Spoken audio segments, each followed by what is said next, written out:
How the Great Pyramid was really built. Secrets they never told you.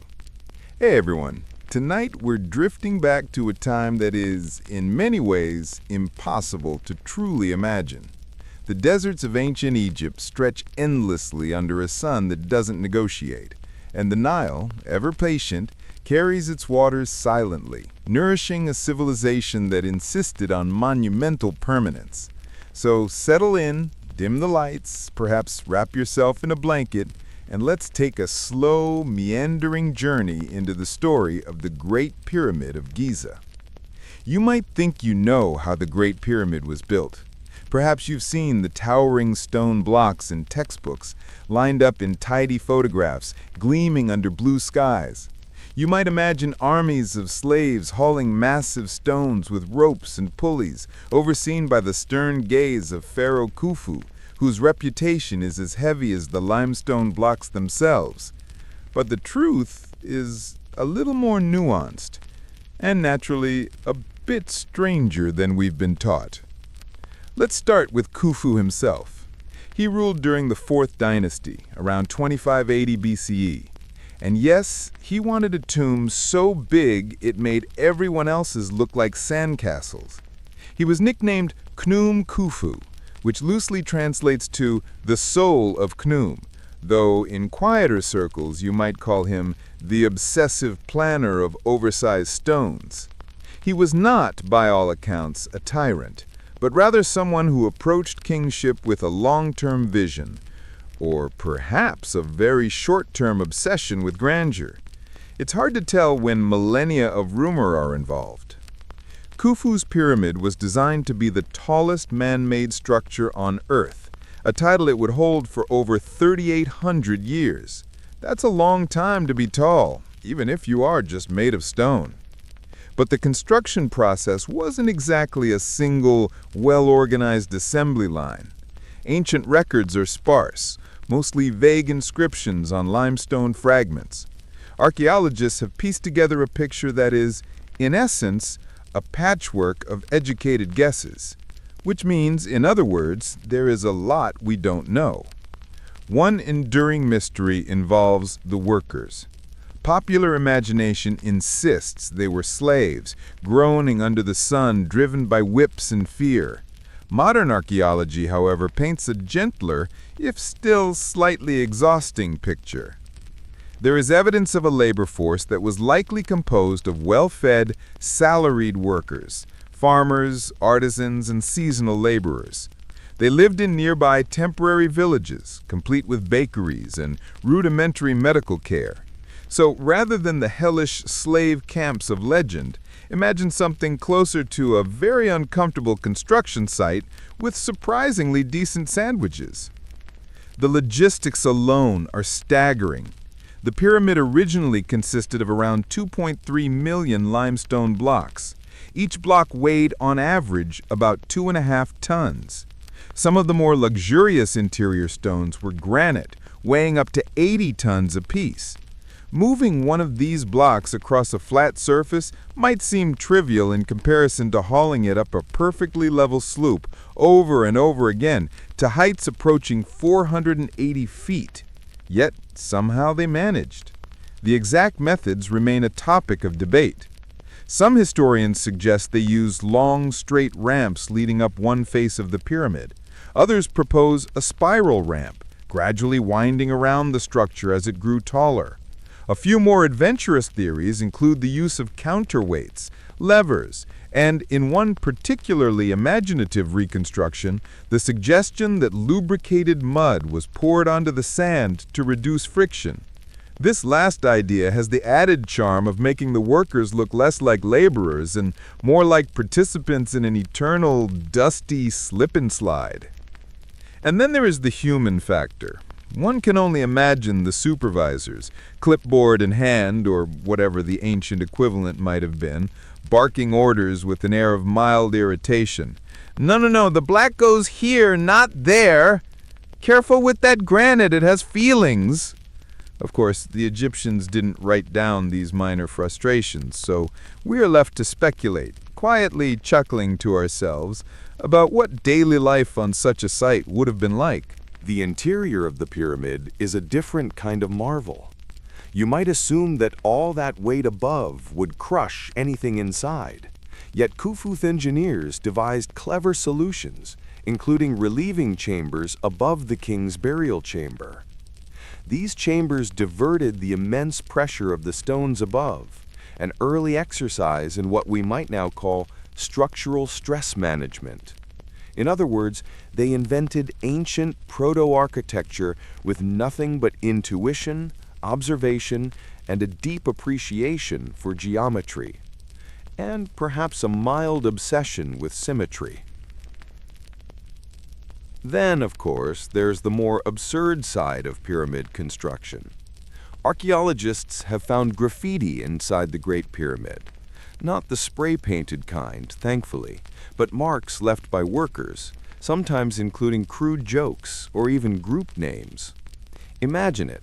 2,000 years before your average coffee break, someone carving "Ahmed and the gang made this stone" into a limestone block and walking away, satisfied. It's comforting, in a way, to know that even monumental human endeavors included the universal need to leave one's mark, and occasionally to be a bit irreverent. Interestingly, the workers' villages give us hints about their lives outside the pyramid itself. They were not slaves in the traditional sense, but they also weren't lounging by the Nile sipping wine. Excavations reveal that workers suffered injuries, broken bones, crushed toes, and that the community organized rudimentary medical care. There were doctors, or at least very skilled healers, who set bones and treated infections with copper tools and bandages soaked in honey, which acts as a natural antiseptic. So even in ancient construction, there was a form of on-site health care. Not exactly the spa experience we might dream of, but better than nothing. Let's drift over to the materials themselves, which are fascinatingly mundane in contrast to the grandeur of the finished structure. Most of the pyramid is limestone quarried locally, though the fine white limestone for the outer casing came from farther away, transported across the Nile. This would have involved boats, probably large rafts, and a small army of laborers. One can picture a slow procession of stones floating silently down the river, surrounded by reeds, birds, and perhaps a few slightly smug geese. Each stone painstakingly dragged, hauled, and adjusted, contributing to the silent, eternal monument we see today. The precision is also remarkable. The sides of the pyramid are aligned almost perfectly with the cardinal points of the compass. The base is leveled to within a fraction of a foot across hundreds of feet of distance. All of this done without modern surveying tools. They relied on plumb lines, sighting instruments, and a lot of patience, or perhaps mild obsession. Perhaps they had evenings where they sat quietly, sipping beer, and stared at the structure with a mixture of pride and exasperation, thinking, we really shouldn't have underestimated the final 10 feet. And naturally, as with all historical achievements, there is the issue of maintenance and erosion. Time has not been kind to the Great Pyramid. Most of the smooth white casing stones have been stripped away, some for other building projects, others simply lost to centuries of wind and sand. The pyramid today looks rougher than it did in Khufu's time, but that roughness has its own quiet dignity. It's a reminder that even the most enduring human creations are subject to slow, inevitable change. Of course, Khufu didn't live to enjoy all of this. He was buried inside, probably in a sarcophagus that was as heavy and awkward as the stones above it. His mummy has never been definitively identified, which adds another layer of quiet mystery. His name lives on, of course, etched in the annals of history, alongside the massive monument that continues to inspire awe and, occasionally, mild disbelief. And so we can imagine the scene at night, long ago. the workers gone, the village silent, the stones settling into place under a crescent moon. The pyramid standing alone against the desert, quiet and monumental, almost breathing with the patience of centuries. It is a human achievement, yes, but also a reminder that obsession, careful planning, and the stubbornness of the human spirit can leave traces long after we ourselves have faded. By now, you might feel your eyes getting a little heavier. That's perfectly natural. Imagine lying beneath the soft glow of a lamp, drifting as Khufu's pyramid slowly rises in your mind's eye, each limestone block settling into place with a gentle, unhurried rhythm. Even the sand itself seems to pause, as if acknowledging the effort it took to erect such a thing. And there's a certain comfort in this, comfort in knowing that the monumental efforts of the past were made by people who, in many ways, were not so different from us. They complained, they joked, they got frustrated, they healed broken bones. They left behind their work, and sometimes faint traces of their humor. And in the quiet of the desert night, perhaps we can imagine them lying back, stretching tired limbs, and thinking, well, it's not perfect, but it's ours. So, as we settle deeper into this evening, let's leave Khufu and his oversized tomb behind. Not abruptly, but with a soft, deliberate pause. We'll drift over to the next historical oddity soon. Another life, another obsession, another tale of grandeur and quiet human folly. But for now, the Great Pyramid stands, silent and eternal, a monument not just to a pharaoh, but to patience, persistence, and the strange quiet humor of those who built it. Charles VI of France, the Mad King and his court of fragile minds. Now that the stones of the Great Pyramid have settled in our minds, let's drift a little further forward in time, to a chilly French winter in the late 14th century. Imagine cobblestone streets slick with mud and ice, the wind whispering through towers that were draftier than they appeared in paintings. And in one of those towers sits a king named Charles VI, who would come to be known, quietly and with a touch of understatement, as Charles the Mad. He inherited the crown at the age of 11, which is a perfectly reasonable age to run a kingdom, provided that your regents don't get in the way. Naturally, his advisors did get in the way, because of course they did. Charles was the product of the Valois line, which, like many European royal houses, had a tendency toward inbreeding. This wasn't particularly unusual for royalty at the time. They liked keeping things in the family, which, in hindsight, probably wasn't the best long-term strategy for mental stability. Charles's reign began relatively quietly, at least as quiet as the politics of medieval France ever get. He married Isabeau of Bavaria, a woman who had the slightly unenviable role of queen consort to a man who would eventually spend long periods of time wandering the palace corridors in a state of delusion. She was tasked with managing the court, the kingdom, and eventually the king's increasingly erratic moods. One can imagine her sighing often, silently, with a graceful tilt of her head, as if the very act of royal patience was a form of high art.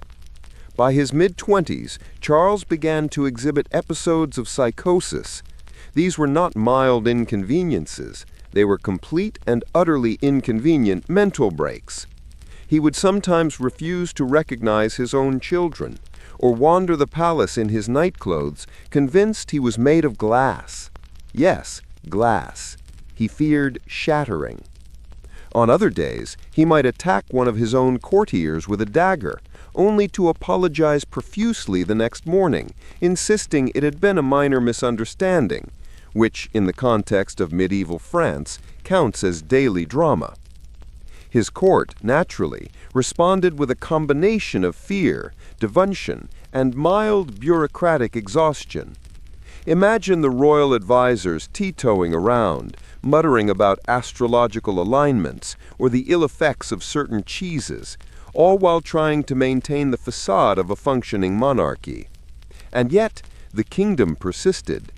Somehow, the wheels of governance continued to turn, albeit with occasional sparks of chaos and minor civil wars, because history rarely allows a kingdom to simply pause while its king quietly loses touch with reality.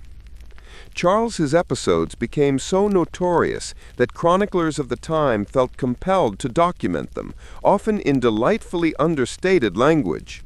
"The king was ill," they would write, which for them meant something quite different than "he wandered naked through the corridors threatening to shatter into pieces."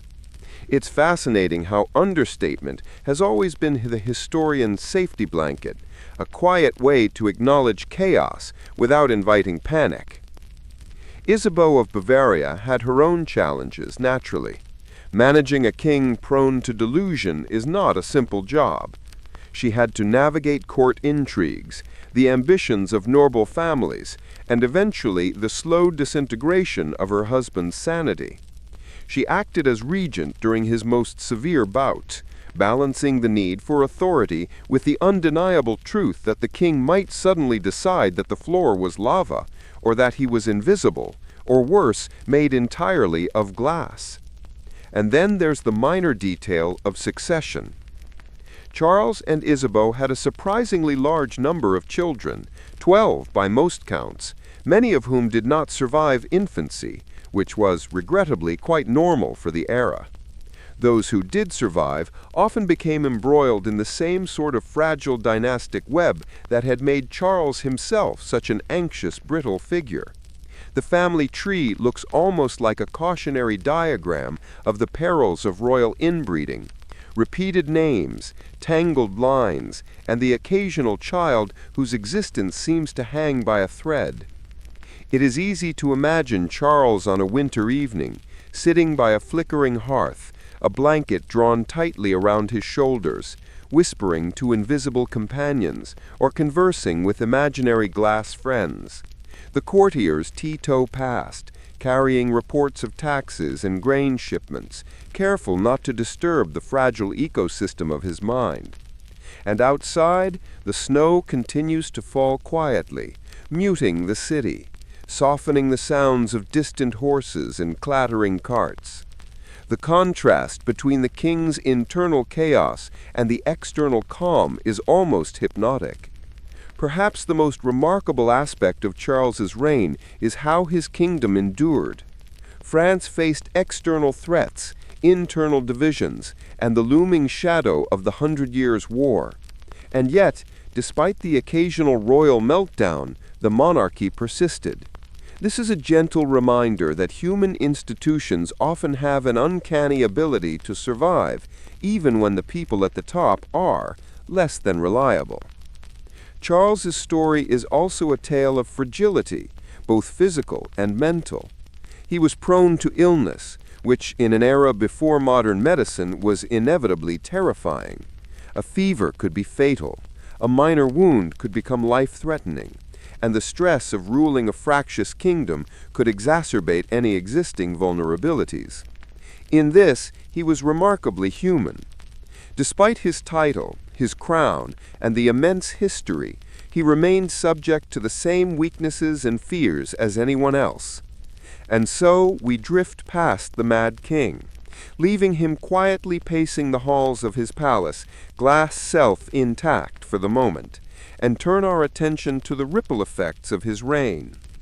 His children, many of whom would rise to positions of power, inherited not only his royal title, but also the fragile threads of his genetic and psychological legacy. The court itself adapted, learned to tolerate sudden irrationalities, and somehow, remarkably, kept the machinery of government turning. The story of Charles VI is not meant to shock or frighten. It is meant to invite a certain contemplative amusement, a slow recognition of the human oddities that have persisted throughout history.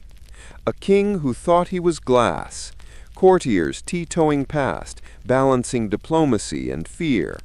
A queen quietly managing an empire of fragile minds. These are not dramatic horror stories. They are, in their quiet way, profoundly human.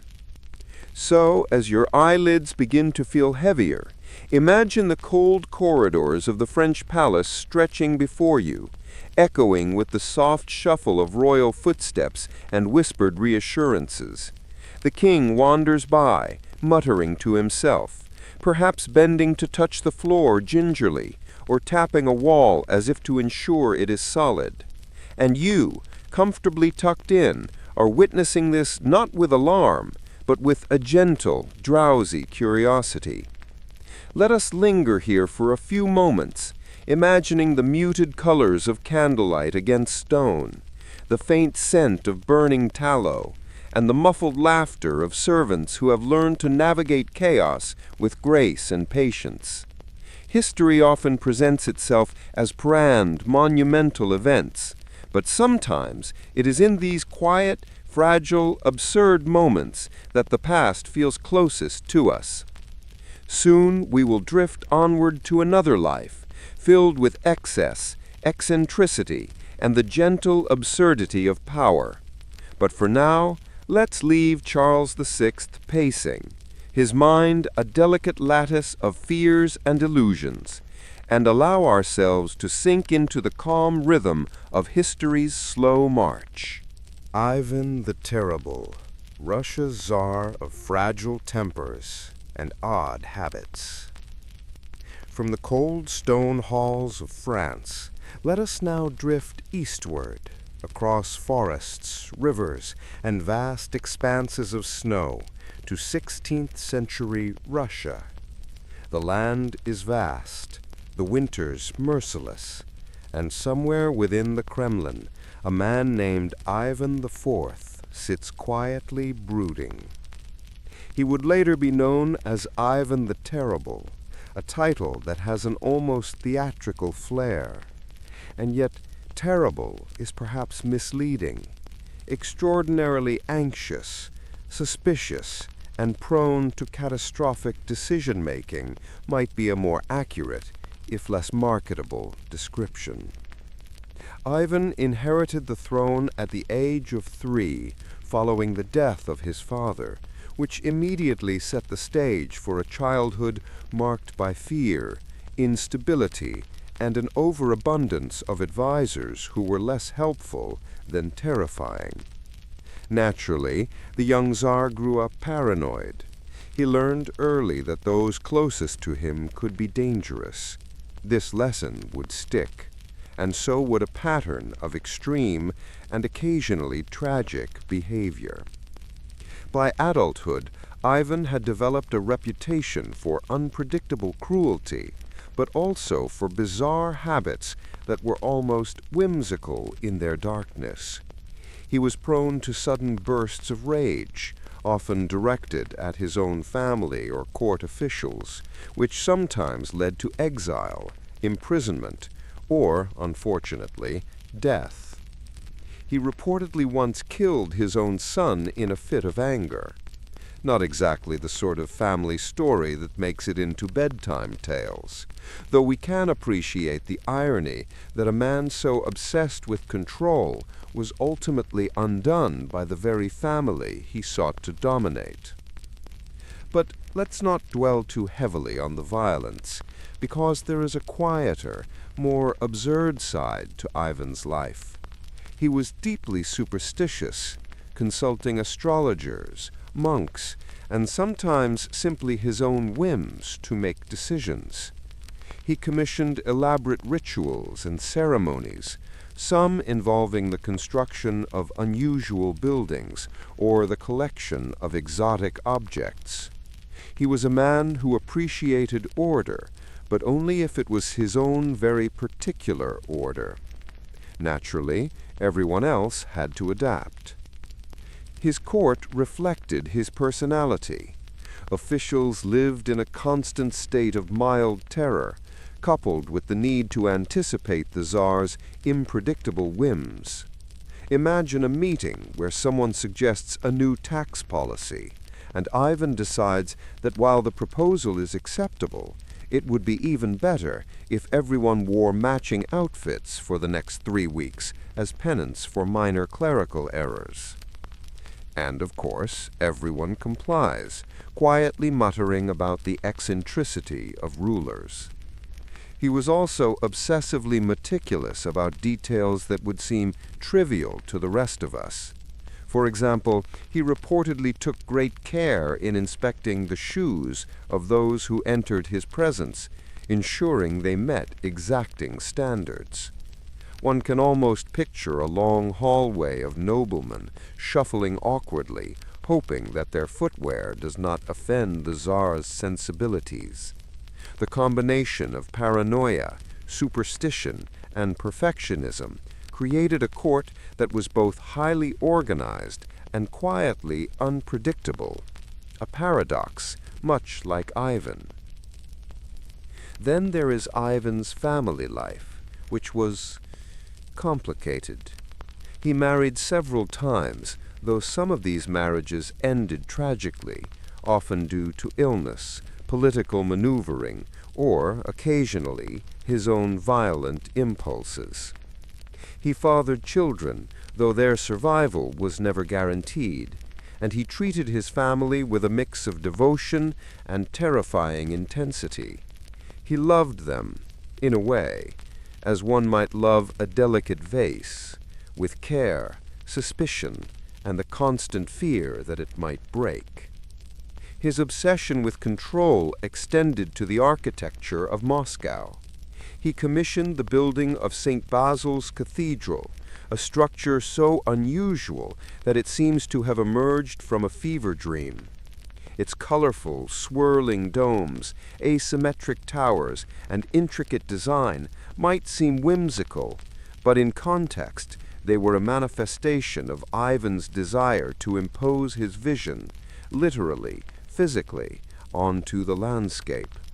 He wanted his reign to be seen, remembered, and, in a subtle way, slightly unsettling to anyone who approached the city. Ivan's personal life was also punctuated by rituals and habits that were curious in their specificity. He enjoyed long walks through the streets of Moscow, sometimes incognito, to observe his subjects. During these strolls, he reportedly conversed with commoners, listened to complaints, and occasionally dispensed punishment on the spot. One can imagine the citizens peeking from windows, wondering whether today would be a day of mild scolding or terrifying confrontation. The paradox of Ivan's reign is that he was both highly effective and deeply flawed. He centralized power in Russia, expanding the territory and strengthening the Tsarist system, all while managing a court that trembled under his whims. He was a man whose genius and instability were intertwined, each feeding the other in quiet, relentless ways. He left behind a country larger, more organized, and yet still shadowed by the memory of his eccentric and sometimes violent impulses. And so, as we settle deeper into this evening, we can imagine Ivan wandering his palace corridors, examining shoes, questioning astrologers, or pacing before a map of his expanding realm. Outside, the snow falls softly over Moscow, muffling the distant clatter of carts and the low murmur of citizens. Inside, the Tsar's candlelight flickers, casting irregular shadows that dance across the walls, like echoes of his restless mind. There is a kind of calm in imagining these oddities. Despite his flaws, Ivan's life was marked by extraordinary determination, attention to detail, and a strange, almost obsessive creativity. His reign reminds us that power can magnify both brilliance and fragility, and that historical figures, even those called terrible, were profoundly human in their quirks, fears, and minor obsessions. As your eyelids grow heavier, picture the vast halls of the Kremlin stretching before you, Ivan's presence lingering quietly, and the snow outside softening every sound. There is no need to react, no need to be alarmed.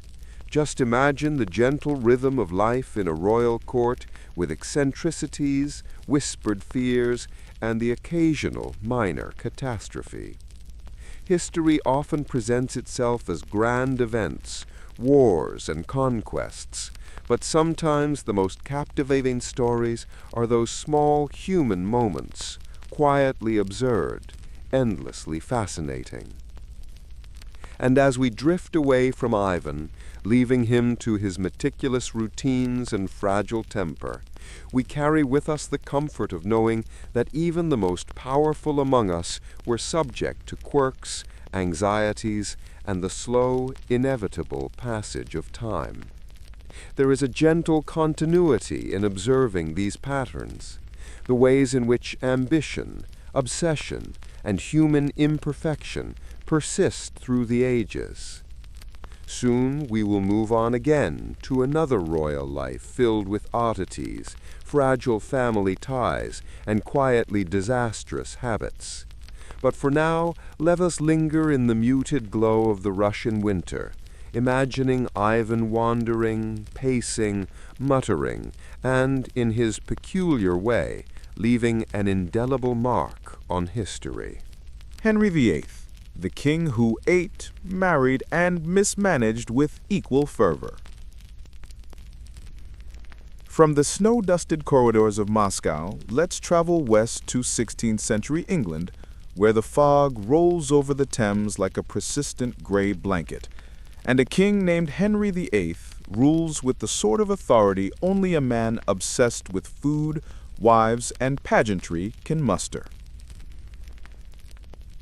Henry is a figure familiar even to those who rarely glance at history books, though most people remember him only for two things: the number of wives he had, and the fact that he apparently enjoyed banquets so much that tables often groaned under the weight of roasted meats, pies, and copious amounts of ale. Henry became king in 1509, young, vigorous, and athletic, a far cry from the corpulent, gout-ridden figure he would become later in life. As a young man, he excelled at hunting, jousting, and playing music, though one suspects he took pleasure in any activity that allowed him to admire his own reflection. Courtiers reportedly spent long hours trying to guess what mood the king would be in, which often depended on whether he had eaten, jousted, or received flattering news that morning. His personal life, of course, would dominate his historical reputation. Henry married 6 times, though one suspects he approached matrimony as if it were a game, a culinary experiment, or perhaps a minor court spectacle.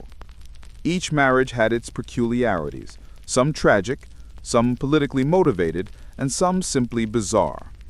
There was Catherine of Aragon, whom he adored at first, but later grew frustrated with, partly due to her inability to provide a male heir, and partly because royal patience has limits. Then came Anne Boleyn, whose life was a delicate dance between ambition and danger, ending, naturally, with a dramatic execution that has been remembered for centuries.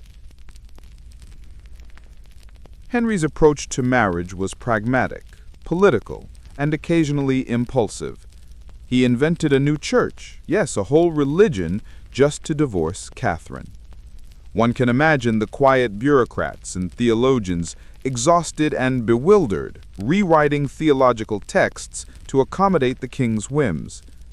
It's a gentle reminder that history is often shaped by the whims of those who are slightly more impatient than the rest of us. Beyond marriages, Henry had strange personal habits that reveal a more human, if peculiar, side. He adored hunting so much that it occupied vast portions of his day. He enjoyed music and dancing, yet could turn abruptly to wrath if displeased. He was meticulous about his appearance, owning elaborate robes, hats, and jewelry, though one imagines even the finest tailors occasionally muttering, "This man will never be satisfied." And of course, he had a well-documented love for food. Pies, roasted meats, puddings, and countless delicacies were consumed in quantities that modern dietitians would gently advise against. The later years of his life were marked by a slow transformation, both physically and psychologically. Illness, injury, and perhaps an excessive indulgence left him corpulent, suffering from gout, and prone to bad temper. Yet he remained formidable, a king who could still issue decrees, rearrange alliances, and generally cause mild chaos across Europe, all while seated somewhat uncomfortably on his throne. His physical decline did little to temper his authority, though it certainly affected his mood, appetite, and ability to chase nobles across palace halls with swords. Henry's court reflected his personality, lavish, sometimes chaotic, and always precariously balanced between obedience and fear. Courtiers learned to anticipate both his generosity and his wrath, navigating a world where a misplaced word could result in favor lost or life threatened. It was a delicate dance, choreographed in candlelight, under the heavy scent of roasted meats and fine perfumes. One imagines occasional sighs from the attendants, resigned yet slightly amused by the king's antics. And yet there was frigidity beneath the grandeur. Henry was obsessed with securing a male heir, and his desperation shaped the course of English history. The fates of his children, particularly Edward, Mary, and Elizabeth, were profoundly influenced by his choices, his whims, and his sometimes contradictory judgments. The kingdom itself was altered, restructured, and occasionally scandalized by the personal predilections of one man who believed that a crown could solve almost every problem, except perhaps personal dissatisfaction. Even his legal and religious reforms, monumental as they were, carry traces of personal eccentricity. The Church of England, established under his reign, was as much a solution to marital frustration as a theological statement. One might imagine Henry pacing quietly through the newly consecrated chapels, inspecting vestments, or murmuring about papal politics, occasionally pausing to nod approvingly at a particularly fine bit of embroidery. It's a strange combination, a ruler of immense authority, and yet profoundly human in his vanity, obsession, and hunger. As we picture Henry in his final years, the image is simultaneously grand and absurd. A man of immense power, wrapped in gold and velvet, surrounded by advisors, servants, and musicians, yet struggling with physical decline, persistent illness, and the endless anxiety of succession. The contrast between public majesty and private vulnerability is almost hypnotic. It invites quiet reflection on the ways in which power magnifies human eccentricity, turning small obsessions into monumental events that shape the course of history. Imagine now the king seated at a long dining table, candles flickering, roasted meats steaming, and the court buzzing softly around him. He reaches for a knife, carves a piece of meat with solemn attention, and perhaps sighs, whether from pleasure, irritation, or the simple weight of existence, one cannot say. Outside, the English winter presses softly against the castle walls, muffling sounds of distant snow and frost. The scene is ordinary, intimate, yet indelibly marked by history. In this quiet contemplation, we can appreciate Henry VIII not just as a tyrant or a historical caricature, but as a man, a deeply flawed, often ridiculous, yet strangely compelling figure. He reminds us that even those who seem larger than life are, at heart, subject to human desires, fears, and occasional misjudgments.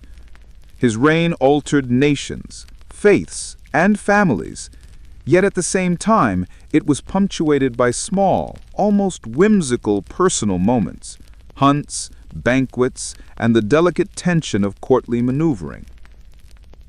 And so we drift gently from Henry's table, leaving him to his candles, his feasts, and the echoing corridors of his palaces.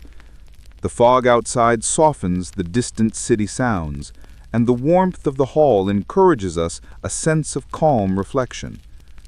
We leave him not with alarm or judgment, but with the quiet appreciation of history's peculiar rhythms: power, ambition, vanity, and fragility, all intertwined in a slow, mesmerizing dance. Soon we will move on to another tale of royal eccentricity, perhaps one of fragile dynastic lines, petty court intrigues, and quietly disastrous decisions. But for now, let us linger in the flickering candlelight of Tudor England, imagining Henry, his tables groaning under the weight of history and roasted meats alike, and allowing ourselves to drift a little deeper into the slow, gentle cadence of the past. Charles II of Spain, the bewildered king and the curse of the Habsburg jaw. From the candlelit halls of Tudor England, let us drift south and east to 17th century Spain. The sun hangs low over Madrid, casting long shadows on the palace stones, and somewhere inside sits Charles II, a king whose life was shaped as much by his own fragile body as by the immense weight of his crown. He would later be remembered as the bewildered, or, less flatteringly, as a monarch whose inbred lineage had left him physically and mentally vulnerable. A tragic, almost surreal figure in European history. Charles II was the product of generations of Habsburg intermarriage. The Habsburgs had a curious approach to dynastic security. If one branch seemed suitable, marry it to another, over and over, until the same features, habits, and peculiar genetic quirks were repeated almost obsessively. The result, in Charles's case, was a king whose jaw was famously pronounced and protruding, so much so that it affected his speech and eating. Historians speculate that he had difficulty chewing and speaking clearly, which added a quiet layer of frustration to his already challenging life. He became king at the age of 4, which, as with Charles VI of France or Ivan IV of Russia, meant that his early years were managed by regents and advisors, each with their own ambitions and interpretations of good governance. This is a recurring pattern in royal history. A child inherits immense responsibility long before they can comprehend it, and the adults around them alternately nurture, manipulate, or mildly exploit them. For Charles, it was a mixture of all three. His health was precarious from birth. He was weak, small, and often ill. This fragility shaped both his personality and the perception of him by his courtiers and subjects. Imagine a palace buzzing with the careful attention of nurses, physicians, and attendants, all quietly worried about every minor cough or stumble. The king's presence was a constant reminder that heredity can be both a blessing and, in his case, a mild disaster. Charles's reign is remembered less for political brilliance and more for the quiet unfolding of a dynastic tragedy. His advisors often ruled in his stead, making decisions on taxation, foreign policy, and alliances. And while Spain remained a major European power, the king's incapacity, born partly of genetics, partly of circumstance, meant that events sometimes drifted as much as they were steered. It is as if the machinery of empire moved forward with polite nudges, but the guiding hand was faint, uncertain, and occasionally incapable of speech. The irony of Charles's life is thick. Here was a man who, in theory, held supreme authority, yet his physical frailty and mental challenges made the very act of ruling a delicate exercise in endurance. His appearance was so affected by Habsburg inbreeding that contemporaries remarked upon it with a mixture of sympathy and quiet horror. Yet he lived to the age of 38, longer than many had expected, defying in a small but notable way the predictions of doom that seemed almost built into his family tree. Charles's personal habits, as far as history records them, were relatively unremarkable. He ate when he could, slept when he could, and suffered quietly under the expectations placed upon him. There was a haunting kind of dignity in this. Unlike kings who rage, plot, or indulge excessively, Charles's life seems dominated by the patient endurance of circumstance, punctuated occasionally by brief moments of interest or faint amusement. He was a man more observed than remembered for action, more pitied than envied, yet crucial in shaping the eventual fate of Spain and Europe. The dynastic consequences of his life were profound. Charles II left no heirs. His death in 1700 triggered the War of Spanish Succession, a European conflict born from the quiet culmination of centuries of carefully arranged inbred marriages. The irony is almost gentle in its cruelty. Generations of Habsburg planning, culminating in a king too fragile to continue the line, whose passing reshaped the continent.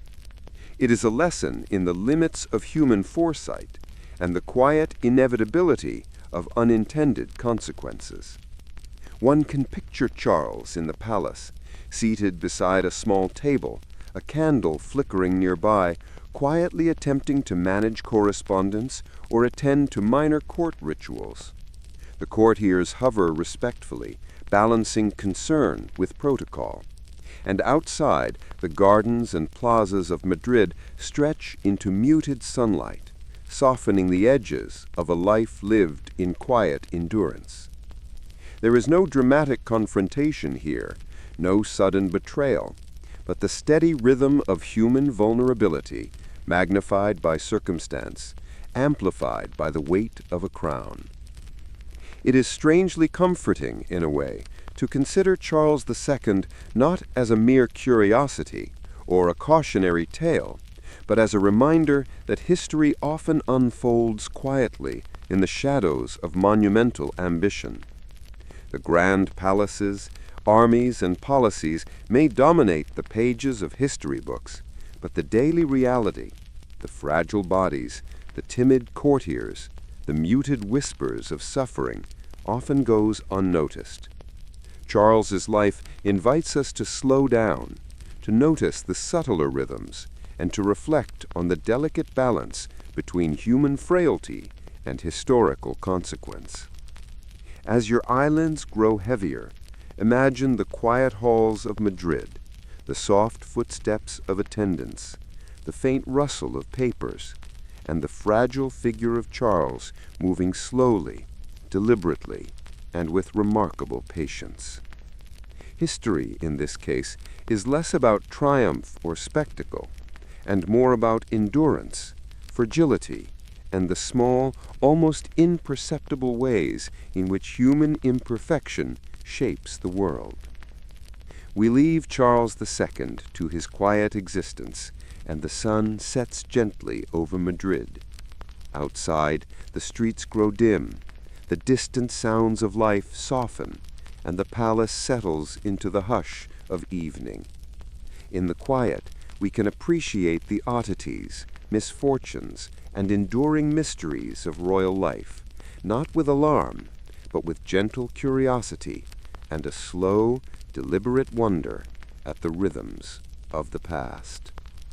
Soon we will drift onward again, perhaps to a German or Austrian ruler, whose fragile bloodline and peculiar habits offer yet another glimpse into the quietly absurd and profoundly human world of monarchy. But for now, let us linger in the calm, measured quiet of 17th century Spain, letting the story of Charles II settle gently in our minds. Maria Theresa, the iron-willed Empress of Austria and her peculiar court. From the quiet, fragile corridors of 17th century Spain, let us drift northward into the heart of Europe to 18th century Austria. Vienna is bustling, yet somehow contained, a city of narrow streets, elaborate palaces, and the faint hum of carriage wheels on cobblestones. And in the midst of all this sits Maria Theresa, Empress of Austria, a woman whose reign would last 40 years, whose mind was sharp, and whose personality, quietly eccentric, left a lasting imprint on the Habsburg dynasty. Maria Theresa inherited her empire under unusual circumstances. The Pragmatic Sanction of 1713 ensured that her father's lands could pass to a female heir, which, in the patriarchal world of European monarchy, was a subtle act of preemptive defiance. She became empress at the age of 23, and immediately set about asserting her authority. And by asserting, I mean she meticulously planned every detail of her court, her children's education, and her empire, often in ways that would strike an outsider as slightly obsessive. Her court was famous for its strict etiquette. Courtiers were expected to follow an intricate web of rules: when to bow, how to speak, when to eat, even how to dress. Maria Theresa believed that order was not merely a virtue, but a necessary tool for governance. She monitored every aspect of courtly life, from the angles of curtsies to the proper sequence of dining. And, naturally, the courtiers adapted, developing a mixture of admiration, fear, and quiet, resigned humor. One imagines whispered jokes in corridors about the number of curtsies required to enter the dining hall, though of course such humor had to be carefully concealed. Her personal habits were equally peculiar. She had a profound sense of duty, which she applied not only to her empire, but also to her family. She bore 16 children, though not all survived infancy, a gentle reminder that even powerful women of history faced the same vulnerabilities as the rest of humanity. She arranged marriages for her children with careful attention to dynastic advantage, sometimes overlooking personal preference entirely. One suspects the children learned early that maternal authority in this household was absolute, meticulous, and occasionally exasperating. She was deeply religious, often attending Mass multiple times a day, and maintained a routine so exacting that any deviation could provoke quiet anxiety. Some historians note that she had a fondness for unusual forms of discipline, insisting that children, courtiers, and sometimes even advisors follow her plans to the letter. She also maintained a meticulous correspondence, writing thousands of letters throughout her life, each carefully considered, revealing her sharp intellect and unwavering attention to detail. One can picture her at a desk, quill in hand, pausing occasionally to frown over a minor deviation in protocol, yet pressing onward with unshakable resolve. Maria Theresa was not merely a mother and ruler, she was also a strategist. Her policies shaped Austria, consolidating power, modernizing administration, and navigating alliances and conflicts with remarkable skill. Yet, like many monarchs we've met, her brilliance coexisted with minor eccentricities. She could be stubborn, excessively detailed, and occasionally inflexible, qualities that sometimes frustrated allies, infuriated courtiers, and inspired quiet, wry amusement among those observing from a safe distance. Her children, particularly Marie Antoinette and Joseph II, were raised under her exacting gaze. Maria Theresa was intent on shaping their minds, manners, and appearances, which resulted in both competent heirs and occasional familial tension. She was in many ways a perfectionist, believing that order, discipline, and propriety were essential for survival, not just for the court, but for the empire itself. And yet the human element, The children's personalities, minor rebellions, and occasional whimsy persisted, reminding us that even the strictest rule cannot fully control the unpredictable rhythm of life. Maria Theresa also had a quietly sardonic sense of humor, though it was subtle and often veiled in formality. She could deliver a pointed remark in the middle of a council meeting, leaving courtiers to decipher whether it was praise, criticism, or gentle mockery. One imagines these small moments as tiny sparks of human amusement in a court otherwise dominated by ritual, routine, and the weight of imperial responsibility. Her health, too, was a persistent concern. Bearing 16 children took a toll, and she often experienced illness, fatigue, and the quiet anxieties of ruling a vast, multi-ethnic empire. Yet she continued to work tirelessly, demonstrating a stamina that was remarkable even by the standards of European royalty. There is a quiet fascination in imagining her moving from bedroom to council chamber to chapel, her mind ever occupied, her schedule unyielding, her determination unwavering. The irony of Maria Theresa's life is that her meticulous control and disciplined nature ensured the stability of Austria, yet could never fully eliminate the unpredictability of human nature.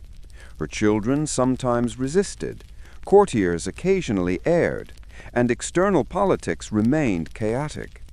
The tension between her desire for perfect order and the messy realities of life is quietly captivating, revealing a ruler whose strengths and eccentricities were inextricably intertwined. As your eyelids grow heavier, picture the grand halls of the Hofburg Palace stretching endlessly, lined with polished floors, gilded walls, and soft candlelight. Courtiers bow and whisper, children shuffle through lessons, and Maria Theresa moves silently through her domain, overseeing, correcting, and ensuring that the rhythm of court life maintains its precise cadence. Outside, the streets of Vienna are muted by evening fog, the distant clang of carriage wheels softened, and the city itself seems to pause in respect for the Empress's tireless vigilance. There is a comforting rhythm in this, a slow and deliberate pace that mirrors the gentle ebb and flow of time itself. History, in Maria Theresa's case, is not filled with sudden drama or violent upheaval, but with quiet authority, persistent oversight, and subtle human eccentricity. It is a reminder that the grandeur of monarchy often rests on patience, discipline, and an almost obsessive attention to the smallest details. We leave Maria Theresa in her palace, surrounded by orderly courtiers and attentive children, the faint rustle of parchment and the soft glow of candlelight marking the passage of yet another day. There is no alarm, no urgency, only the steady rhythm of life in one of Europe's most meticulously managed courts, a testament to the power of intellect, diligence, and perhaps a touch of human eccentricity. Soon we will drift onward again to another court, another monarch, and another collection of quietly disastrous yet oddly fascinating personal habits. But for now, let us linger in the calm, deliberate world of 18th century Vienna, allowing Maria Theresa and her carefully orchestrated empire to settle softly into our imagination. Christian VII, Denmark's eccentric king and his court of gentle chaos. From the meticulously ordered halls of 18th century Vienna, let us drift northward to the chilly coasts of Denmark. The winds off the North Sea carry a faint saltiness, brushing against the stone facades of Copenhagen, and somewhere within the royal palace, a king named Christian VII struggles with both his own mind and the peculiarities of court life. Christian VII became king in 1766 at the tender age of 17. He was young, energetic, and, perhaps, charming enough to appear competent at first glance, but it quickly became clear that he suffered from serious mental health challenges. Reports suggest he experienced paranoia, hallucinations, and severe mood swings, which made the management of both court and country an extraordinarily delicate matter. The young king's mental fragility meant that much of the day-to-day governance fell to advisors and ministers, most famously Johann Friedrich Struensee, a German physician who would eventually rise to de facto control of Denmark. Struensee implemented sweeping reforms, modernizing aspects of the government, abolishing torture, and introducing ideas that were, for the time, startlingly progressive. All of this, naturally, required navigating a king whose moods could turn suddenly and unpredictably. One moment Christian might be laughing, the next he might be convinced that the floor was plotting against him. Christian's personal life was a curious mixture of charm and chaos. He married Caroline Matilda of Great Britain, a union designed to strengthen alliances, though it would later become the setting for courtly intrigue. Caroline Matilda's intelligence and vivacity contrasted sharply with Christian's instability, creating an environment of quiet tension and occasional absurdity. Their relationship, while outwardly formal, was shadowed by his erratic behavior and the slow, inexorable rise of Struensee as both advisor and confidant. The king's eccentricities were not limited to mood swings or paranoia.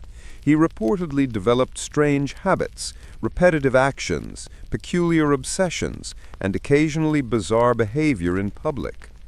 Courtiers learned to anticipate these moments, tiptoeing around the palace like performers in a delicate, ongoing dance. Misreading the king's temperament could result in embarrassment, or worse, minor punishment. Imagine the delicate balance of walking through a hall where one wrong word, one misstep, or one ill-timed bow might provoke a flurry of irrational action. Despite, or perhaps because of his instability, Christian VII's reign left a lasting impression.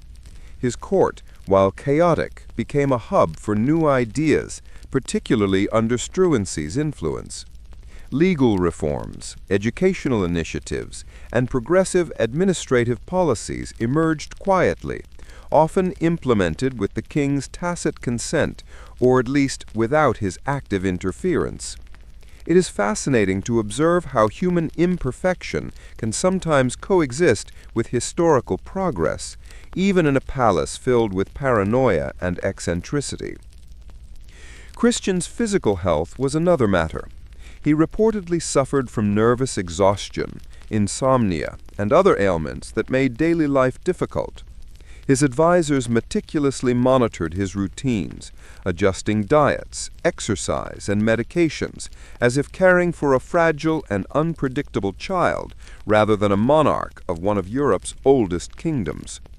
This delicate orchestration of care, combined with the pressures of ruling, created a court life that was simultaneously functional, absurd, and deeply human. The intrigue surrounding his marriage added another layer of quiet drama. Caroline Matilda and Struensee developed a romantic relationship, which, once exposed, resulted in political upheaval, trials, and ultimately Struensee's execution. The young queen was exiled, leaving Christian VII to navigate the remainder of his reign amid whispers, regrets, and the slow decay of trust within his court. Through it all, he remained, in a way, a spectator of his own life, sometimes participating, often confused, and occasionally demonstrating flashes of his former charm. And yet, there is a strangely hypnotic quality to this chaos. Imagine the long, drafty corridors of Amalienborg Palace, the soft flicker of candlelight reflecting off polished floors, and Christian VII wandering quietly, perhaps muttering to himself, pacing with irregular steps, or pausing to inspect something trivial with unusual intensity. Outside, the North Sea wind presses gently against the palace walls. The snow settles on the streets of Copenhagen. The city quiets, and the king continues his quietly chaotic existence, observed by history with a mixture of fascination, sympathy, and gentle irony. As your eyelids grow heavier, picture the quiet life of the Danish court, the muffled footsteps on polished floors, the faint rustle of papers, the soft voices of attendants, and the presence of a king whose mind drifts unpredictably through the day. There is no drama here, no sharp shocks, only the gentle rhythm of palace life, the interplay of authority and eccentricity, and the subtle humor of human imperfection magnified by history. We leave Christian VII pacing his halls, attended by loyal and wary courtiers as the North Sea wind presses softly against the palace walls.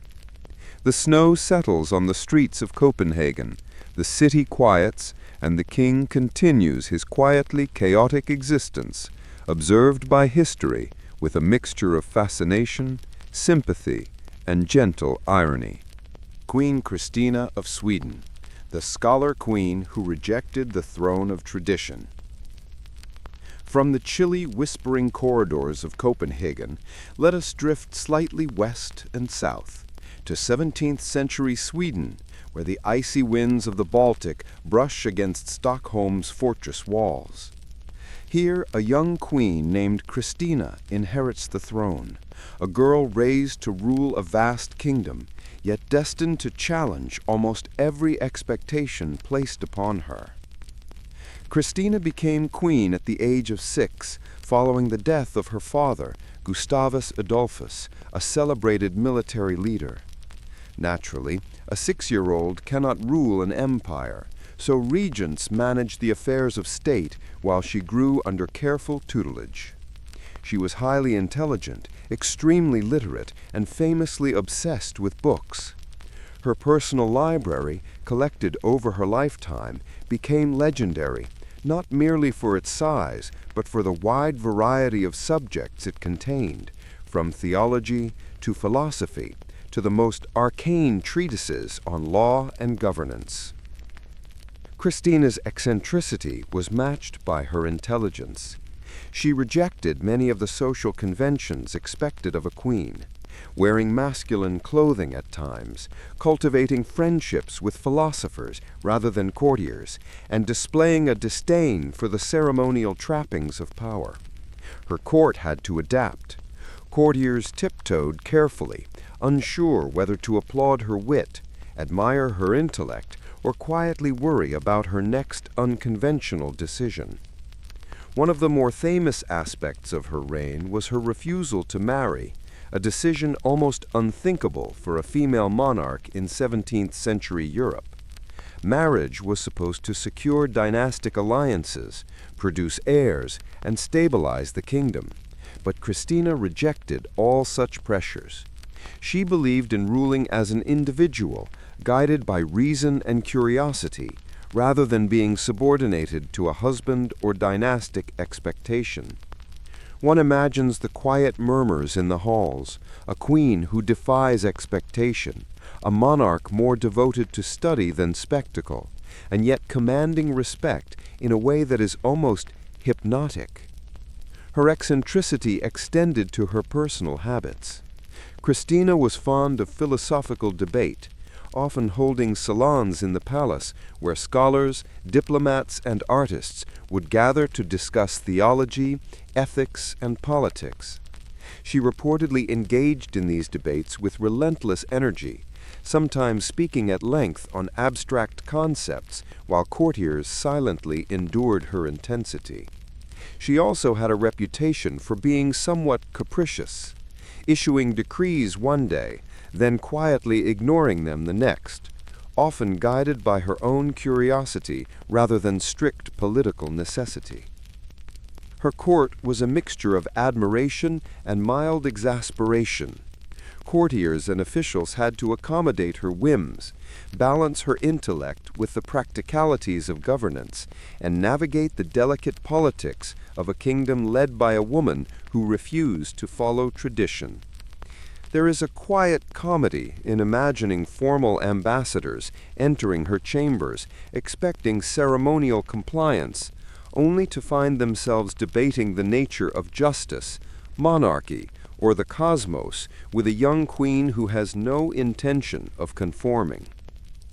Her decision to abdicate the throne in 1654 is perhaps the pinnacle of her eccentricity. Christina gave up power, converted to Catholicism, and moved to Rome, leaving Sweden behind. The nation, accustomed to monarchs clinging tightly to authority, was both bewildered and impressed. Meanwhile, Christina settled into a life of intellectual pursuit, art patronage, and quiet personal exploration.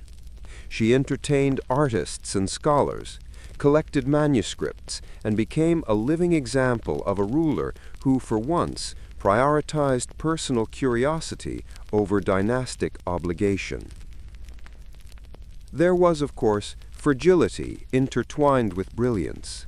Christina's health was delicate, and the pressures of ruling a kingdom from a young age took their toll. Her personality, eccentric as it was, reflected both her intelligence and the constraints imposed by early responsibility. She was a monarch of paradoxes, deeply commanding yet personally vulnerable, intensely rational yet whimsically unpredictable. Imagine her in the grand halls of the Tre Kronor Palace, candles flickering over polished floors, books piled in every available corner, courtiers waiting respectfully while scholars argue passionately. Christina moves through the room with the quiet authority of someone entirely confident in her mind, yet entirely unconcerned with conventional expressions of power. Outside, the Baltic wind presses softly against the windows, carrying the muted sounds of ships, the distant market, and the slow rhythm of city life. Her story is a quiet reminder that history is not only made by conquest, tyranny, or scandal. Sometimes it is made by intellect, curiosity, and the courage to be different in a world that expects conformity. Christina's life invites us to slow down, reflect, and marvel at the ways in which personal choice, eccentricity, and the subtle assertion of individuality can leave a lasting imprint on history. As your eyelids grow heavier, picture the Swedish queen walking slowly through her library, quill in hand, pausing to examine a manuscript or converse with a visiting philosopher. The halls are silent, but alive with the whisper of knowledge, the gentle hum of candle flames, and the quiet rhythm of a life lived according to intellect rather than expectation. History, in this case, is less a series of dramatic events and more a meditation on character, curiosity, and the quiet, enduring influence of human eccentricity. We leave Queen Christina in her palace, surrounded by books, scholars, and the soft candlelight as Stockholm grows quiet under the evening sky. There is no alarm, no urgent crisis, only the gentle unfolding of a life both extraordinary and oddly human, reminding us that monarchy is as much about personality as it is about power. Frederick the Great, the philosopher king with a taste for order and flutes. From the wind-swept streets of Stockholm, let us drift southward to 18th century Prussia, where the city of Berlin hums quietly with the muted clatter of carriages and the soft rustle of soldiers' boots. Here reigns Frederick II, better known as Frederick the Great, a king who valued discipline, music, and philosophy with almost equal intensity, and whose peculiar habits give us another glimpse into the quietly absurd yet fascinating world of royalty. Frederick ascended to the throne in 1740, inheriting a kingdom noted for its military precision and strict social hierarchy. From an early age, he was tutored rigorously, drilled in languages, history, and military strategy, and expected to exemplify the virtues of Prussian order. He excelled academically, showing particular interest in history and philosophy, yet this intellectual curiosity sometimes clashed with his father's rigid expectations, leading to a tense and occasionally absurd family dynamic. As a monarch, Frederick was famously disciplined, often waking at dawn to attend council meetings, inspect troops, or study. He maintained a meticulous routine, expecting those around him to adhere to similar schedules. Courtiers, advisors, and generals quickly learned that deviation from his precise expectations could lead to irritation, quiet reproach, or minor professional setbacks. There is something quietly humorous in imagining dozens of officials tiptoeing through the palace at exactly the correct hour, careful not to disrupt the king's sense of order. Yet, Frederick's eccentricities were never far from the surface. He had a deep love for music, particularly the flute, and would often host private concerts in which he played long into the evening. He maintained correspondence with Voltaire and other philosophers, discussing ethics, governance, and art with the same intensity he brought to military strategy. The image of a Prussian king in full military regalia, playing a delicate Baroque melody on a flute, perfectly encapsulates the strange coexistence of discipline and whimsy that defined his reign. His obsession with military order extended into the minutiae of daily life. He reportedly inspected kitchens, gardens, and even the alignment of troops in non-military settings with the same precision he applied to battlefield maneuvers. Courtiers could find themselves quietly rearranging flowers or adjusting tapestries at the king's suggestion, because, naturally, even domestic aesthetics must meet the rigorous standards of Frederick's worldview. Despite his discipline, Frederick had personal peculiarities that reflected his human vulnerabilities. He suffered from insomnia, occasional melancholy, and an ongoing tension between his desire for social engagement and his need for solitude. He was polite, formal, and sometimes distant, yet maintained a sharp wit, often observing courtly interactions with dry, understated humor. His judgments, whether in war, diplomacy, or philosophy, were measured and deliberate, yet subtly influenced by the idiosyncrasies of his personality. His family life was minimal, yet revealing. He had no children, a fact that aligned with his preference for intellectual companionship over dynastic distraction. His mother and siblings loomed in his early years, contributing to the complex web of expectations and anxieties that shaped his adulthood. The absence of heirs allowed him to focus on governance, philosophy, and arts, yet also left a quiet note of isolation within the stately Prussian palace. His court, though orderly, reflected these eccentricities. Diplomats, generals, and scholars navigated a hierarchy as rigid as the king's military formations, yet punctuated by salons, musical gatherings, and philosophical debates. One can imagine the occasional bemused smile as generals debate troop formations while a distant flute melody drifts through the hall, played by their sovereign. The juxtaposition is both amusing and oddly comforting, a reminder that human beings, even kings, are rarely one-dimensional. Frederick's military campaigns, though significant in scale, were approached with a combination of precision and personal curiosity. He planned meticulously, observed carefully, and occasionally indulged in minor, unexpected strategies that reflected his restless intellect.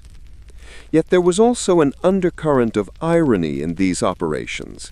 A king obsessed with order, yet continually navigating the unpredictable chaos of human action. He relied on discipline, but could not control fate, weather, or the small human errors of his subordinates. Imagine now the quiet of Potsdam in the evening, the soft glow of lanterns, the distant murmur of soldiers returning from drills, and Frederick, seated at a small table, flute in hand, reviewing correspondence or composing letters to Voltaire. The castle is alive yet subdued, every movement measured, every sound softened by the cold Prussian light.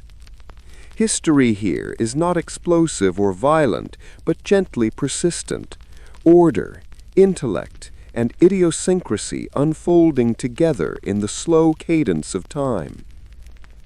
We leave Frederick to his solitude, music, and carefully managed empire, allowing the precise, gentle order of his world to linger softly in our imagination. And in this quiet contemplation, we can appreciate the slow, subtle ways in which personal habits, peculiarities, and human obsession shape the course of history, leaving an enduring, if understated, mark on the centuries. Peter the Great, the Tsar who shaped Russia by fire, beard, and boot. From the disciplined courts of Prussia, let us drift eastward to the snow-covered expanses of Russia, where the frost presses against the stone walls of Moscow and St. Petersburg alike. Here reigns Peter I, later known as Peter the Great, a ruler whose ambition, eccentricity, and relentless energy left an indelible imprint on his country and on the imaginations of historians ever since. Peter ascended the throne as a young boy, sharing power with co-rulers at first, yet quickly asserting his will in ways both dramatic and quietly absurd. He was a man of contradictions, towering and energetic, yet prone to fits of temper, brilliant in reform, yet often impulsive, devoted to modernization, yet delighting in peculiar, sometimes humiliating personal experiments. His reforms, aimed at modernizing Russia along European lines, touched every aspect of life. He required nobles to shave their beards, an act that, in traditional Orthodox society, was scandalous and shocking. He ordered new clothing styles, reorganized the military, and insisted on building a navy where none had existed. For Peter, no detail was too trivial. The length of a coat, the angle of a mast, or the construction of a shipyard could occupy his attention with obsessive intensity. Peter's personal habits were perhaps even more unusual. He was fascinated by ships, carpentry, and engineering, often working alongside laborers and craftsmen, learning skills firsthand. One can imagine a czar of immense authority bending over a workbench, measuring beams, hammering nails, and observing the very practical mechanics of his own empire. Courtiers and ambassadors, accustomed to ceremonial pomp, would have found this simultaneously impressive and mildly unsettling. His eccentricities extended to social life as well. He hosted elaborate parties where men and women of the court were expected to dance, drink, and converse in ways designed to break down old hierarchies. He sometimes forced courtiers to participate in these entertainments personally, believing that social interaction, discipline, and physical presence were crucial tools of governance. There is a quiet humor in imagining dignified nobles shuffled reluctantly across polished floors, attempting to comply with the whims of a czar who delighted in observation and control. Peter's obsession with westernization also had a personal, almost ritualistic element. He studied shipbuilding in the Netherlands and England, learned anatomy, and even experimented with dentistry, often conducting these activities publicly. One can picture the Tsar, surrounded by puzzled craftsmen and nervous courtiers, dissecting a mechanical model or inspecting the teeth of an unfortunate volunteer, with an intensity that is at once methodical and oddly theatrical. Despite his genius, Peter's reign was punctuated by cruelty and paranoia, though these were tempered by the calm, almost hypnotic rhythm of his obsessive habits. He could be terrifying, yet also mundane, inspecting docks, walking quietly through St. Petersburg streets, or examining carpentry work. It is a reminder that human eccentricity often coexists with power, and that historical significance can emerge from the intersection of obsession, intellect, and personal idiosyncrasy. His family life was complex. Peter married twice, had multiple children, and frequently demanded absolute obedience from those around him. His relationship with his son, Alexis, ended tragically, a quiet but intense illustration of the collision between personal authority and human fragility. These domestic tensions unfold quietly, like shadows across the walls of the palace, contrasting sharply with the grandeur and noise of state affairs. Imagine, then, the frozen canals of St. Petersburg, the faint glow of torches reflecting on icy surfaces, and Peter walking among shipyards, overseeing construction, occasionally pausing to adjust a line or hammer a beam. The city itself seems to breathe with his presence, ambitious, restless, and meticulously ordered, yet underlined with the quiet chaos of human eccentricity. Peter the Great reminds us that monarchy is not merely about pomp or decree. It is about obsession, curiosity, and the subtle interplay of personal habit and historical consequence. His life illustrates that even the most powerful rulers are shaped by human quirks, by curiosity, impulsivity, and a relentless drive to bend the world, and sometimes themselves, to their vision. As your eyelids grow heavier, imagine the Tsar pausing at dusk, the chill of the Neva pressing softly against the stone embankments, the hum of distant workers fading, and the faint smell of sawdust and candle wax drifting through the air. History in this case is not explosive or shocking. It is measured, repetitive, and oddly hypnotic, a slow unfolding of reform, obsession, and eccentricity that shapes the rhythm of a nation.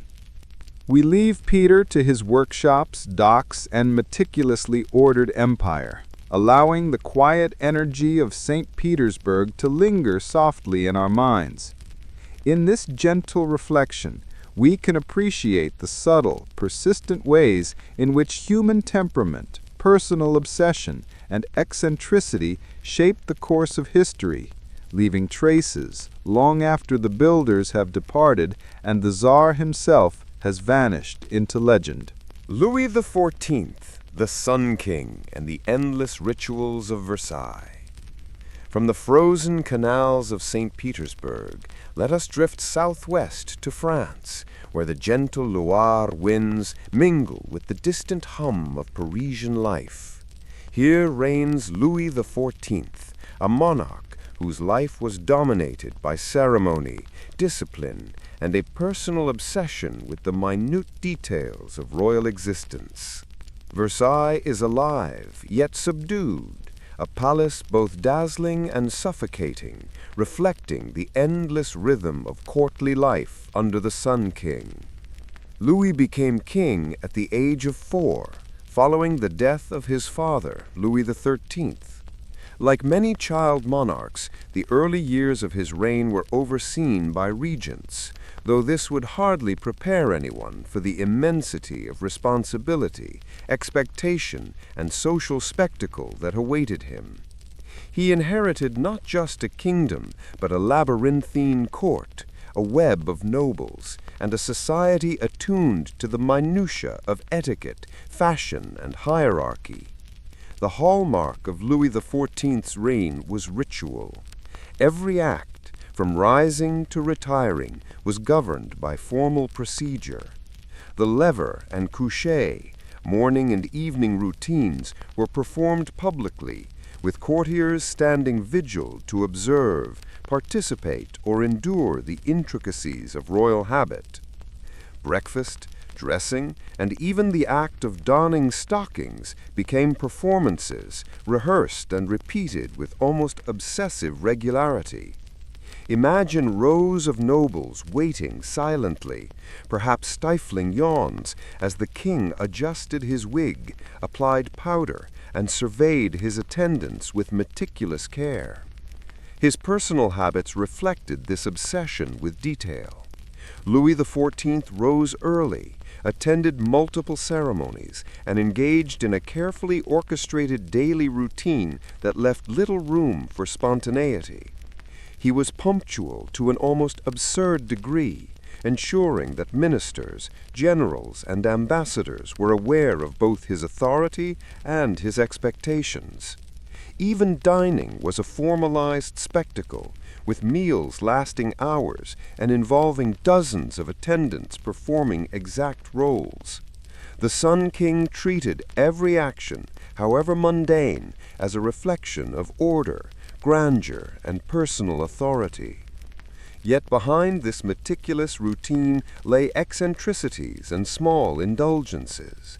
Louis XIV had a fondness for the arts, theater, and dance, sometimes participating personally, sometimes observing with critical amusement. He commissioned plays, music, and elaborate spectacles at Versailles, blending personal interest with political messaging. There is something quietly amusing in imagining a king dressed in elaborate costume, carefully performing a minuet for the amusement or terror of his courtiers, whose faces remain carefully neutral to avoid offending royal sensibilities. Louis XIV's obsession with control extended to his court's social structure. Nobles were encouraged or compelled to spend long periods at Versailles, where they were meticulously monitored, entertained, and disciplined.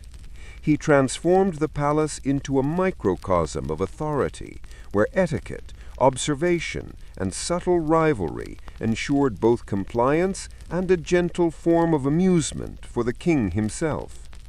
History often portrays this as spectacle, but there is a quieter, almost hypnotic rhythm. The daily ebb and flow of human ambition, minor frustrations, and small courtesies observed within a highly structured environment. Louis XIV's personal life also contained small, quietly dramatic contradictions. He fathered numerous children, maintained affairs, and managed dynastic alliances with careful calculation. Yet he was also a man of fragile health at times, suffering from gout and other ailments, which forced adjustments to his otherwise precise routines. The juxtaposition of immense physical and social control with personal vulnerability is a recurring theme in these long lives of European royalty, a reminder that even the most disciplined monarchs are still subject to the slow, inevitable erosion of the body. Imagine now the evening at Versailles, the golden light of sunset reflecting of gilded walls, the faint echo of music drifting from the ballroom, courtiers moving silently through polished corridors, and the king observing all with a quiet, deliberate gaze. History unfolds not in sudden explosions, but in the steady, hypnotic rhythm of routine, the repetition of ceremony, and the subtle interplay of human ambition, etiquette, and eccentricity. Louis XIV's reign reminds us that power is often exercised not merely through force or conquest, but through ritual, observation, and obsessive attention to detail. His personal habits, daily routines, and carefully orchestrated court life shaped both perception and policy, leaving a legacy that is at once grandiose, meticulous, and quietly human. As your eyelids grow heavier, picture the Sun King in his bedchamber, attended by a small retinue of courtiers, the soft flicker of candlelight illuminating gilded walls, and the faint hum of Versailles settling into evening quiet. It is a world of rhythm, discipline and quiet spectacle, a palace alive yet tranquil, reflecting the subtle interplay of authority, habit, and eccentricity that defined Louis XIV's extraordinary life. We leave the Sun King to his carefully managed routines, the endless dance of etiquette, and the quiet splendor of Versailles, allowing the delicate, hypnotic rhythm of his court to linger softly in our imagination. In this gentle reflection, we can appreciate the subtle yet profound ways in which personal habits, eccentricities, and minor obsessions shape history, leaving traces long after the candles have burned low and the courtiers have retired to silence. George III. The King, the Obsessed Gardener, and the Gentle Decline. From the golden halls of Versailles, let us drift northwest, across the Channel, to England, where the foggy mornings of London and the softer, rolling landscapes of the countryside set the stage for a king named George III. He ascended the throne in 1760, a young monarch with grand ideals, immense curiosity, and a series of habits that would quietly define his long reign. George III was deeply engaged in the minutiae of governments. He was industrious to an almost obsessive degree, personally reviewing documents, scrutinizing correspondence, and becoming involved in the smallest details of policy. One can imagine a young king, quill in hand, reading letters long into the evening, annotating, correcting, and occasionally sighing at the inefficiency of his ministers. His dedication was admirable, yet it sometimes bordered on excessive, a gentle reminder that meticulous attention can be both a strength and a quiet burden. He had a passion for agriculture, often visiting farms, experimenting with crops, and observing the latest techniques. His interest in the natural world was profound. He studied plants, animals, and even weather patterns with a meticulousness that amused and perplexed courtiers. One can picture him strolling through royal gardens, notebook in hand, inspecting the growth of cabbages or the alignment of hedgerows, while attendants follow silently, dutifully recording every observation. History rarely emphasizes such small domestic fascinations, yet they reveal a side of monarchy that is both human and oddly comforting in its quiet diligence. George III also faced significant personal challenges. He experienced recurring bouts of mental instability, later diagnosed as porphyria, which caused periods of erratic behavior, hallucinations, and profound melancholy. These episodes, while distressing, were managed with patience by family, courtiers, and physicians, and they created a rhythm to his reign that was as delicate as it was extraordinary. One can imagine the quiet tension in royal chambers during these times, as attendants tiptoed through corridors, softly monitoring the king, attending to his needs, and ensuring that the machinery of governments continued its slow, careful motion. His domestic life was equally regimented. George married Charlotte of Mecklenburg-Strelitz, and together they raised 15 children, a task demanding both energy and an almost scientific approach to order. The royal household operated like a small, controlled ecosystem, every member expected to follow routines, learn diligently, and maintain decorum, all under the watchful eye of a monarch whose curiosity, discipline, and occasional eccentricity left little room for spontaneity. Despite, or perhaps because of his challenges, George III maintained a deep sense of duty. He personally supervised correspondence with ministers, military leaders, and foreign dignitaries. He became intimately involved in colonial administration, naval affairs, and domestic policy, often producing correspondence of remarkable detail and insight. Yet alongside this industriousness were small eccentricities, a love of simple country life, a fascination with practical science, and a quiet obsession with order in both his gardens and in his household. Imagine now Windsor Castle in the soft evening light, the faint rustle of papers, the gentle footsteps of attendants, and the king walking slowly through the corridors, pausing to inspect a manuscript, a flower bed, or a carefully constructed experiment. Outside, the English countryside is muted under the fading sun, the distant sounds of horses and carriages softened by distance, and the palace itself seems to breathe with calm and measured attention. George III's life reminds us that monarchs are not merely symbols of power. They are human beings with obsessions, routines, and vulnerabilities. His meticulous habits, combined with personal frailty, shaped not only his perception of his reign, but also the rhythm of life at court.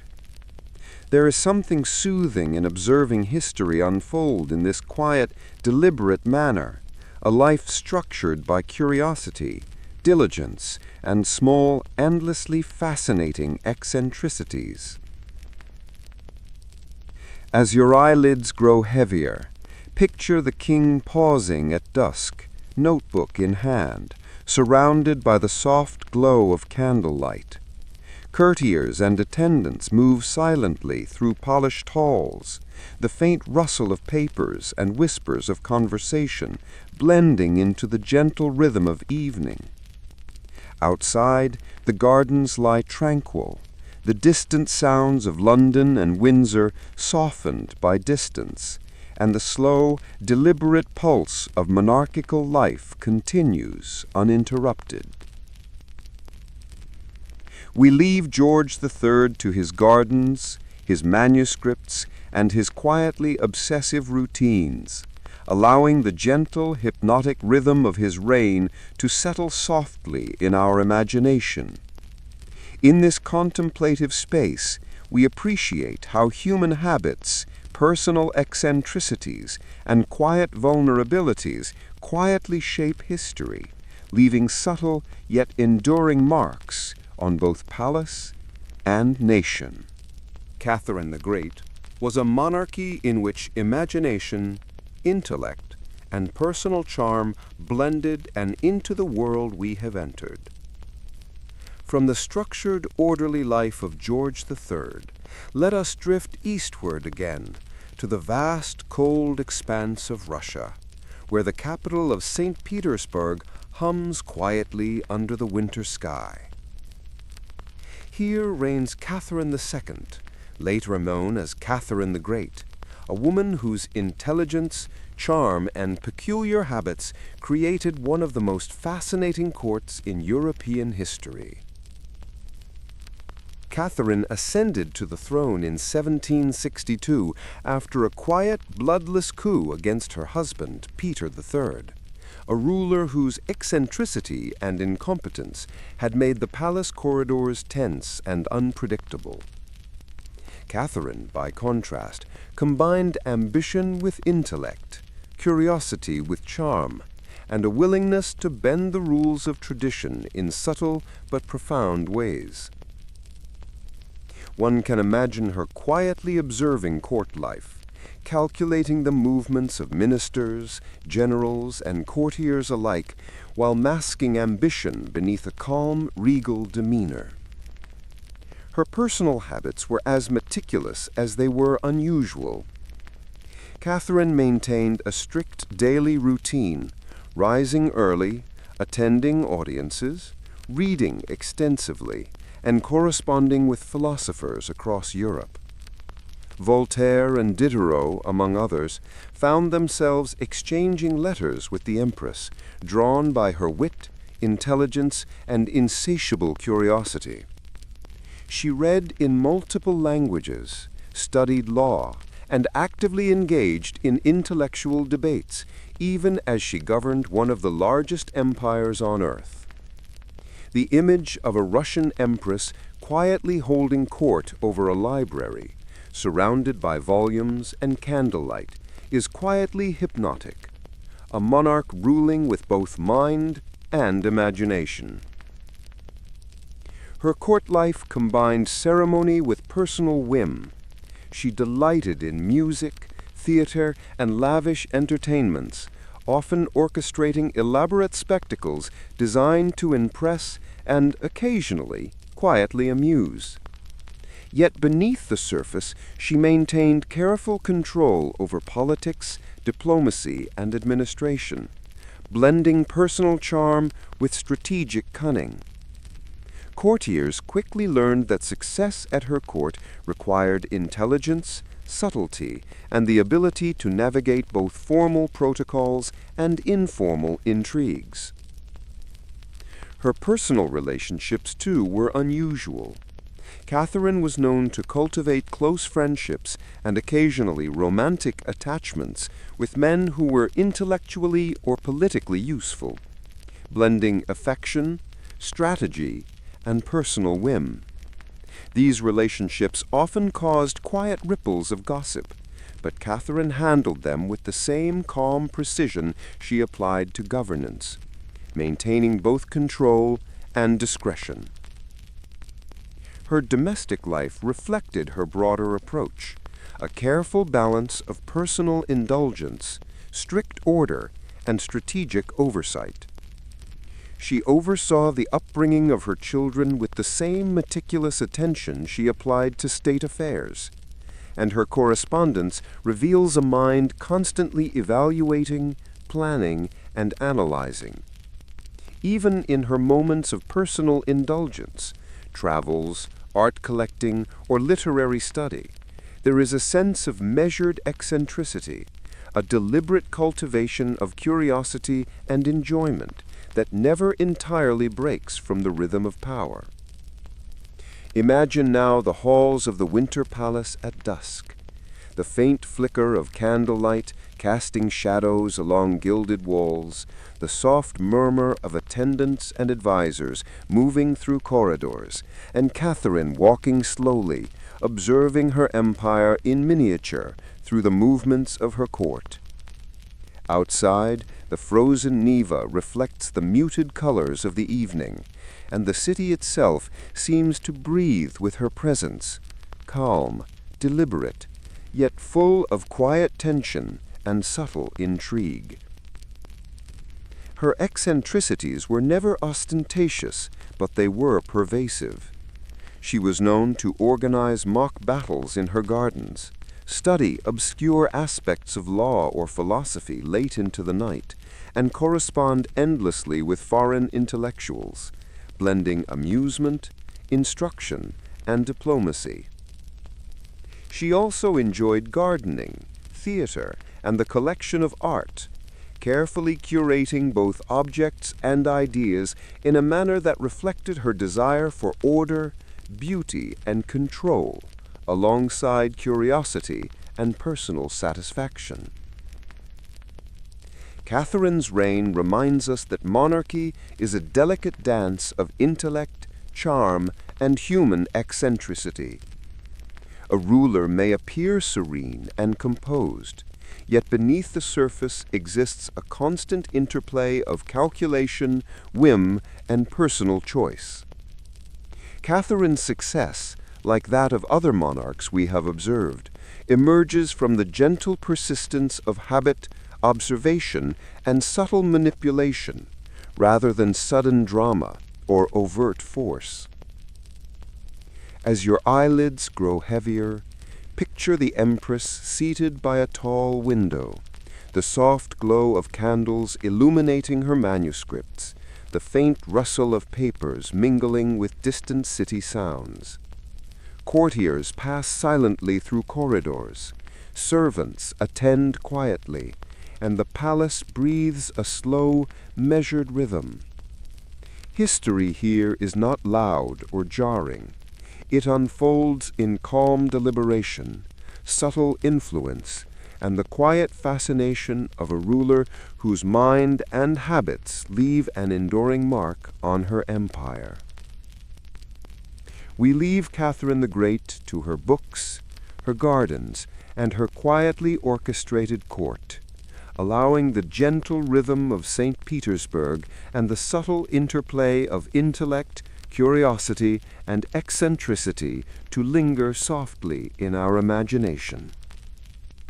In this contemplative space, we see that even vast empires can be shaped by personal habits, small indulgences, and the quietly persistent influence of human character.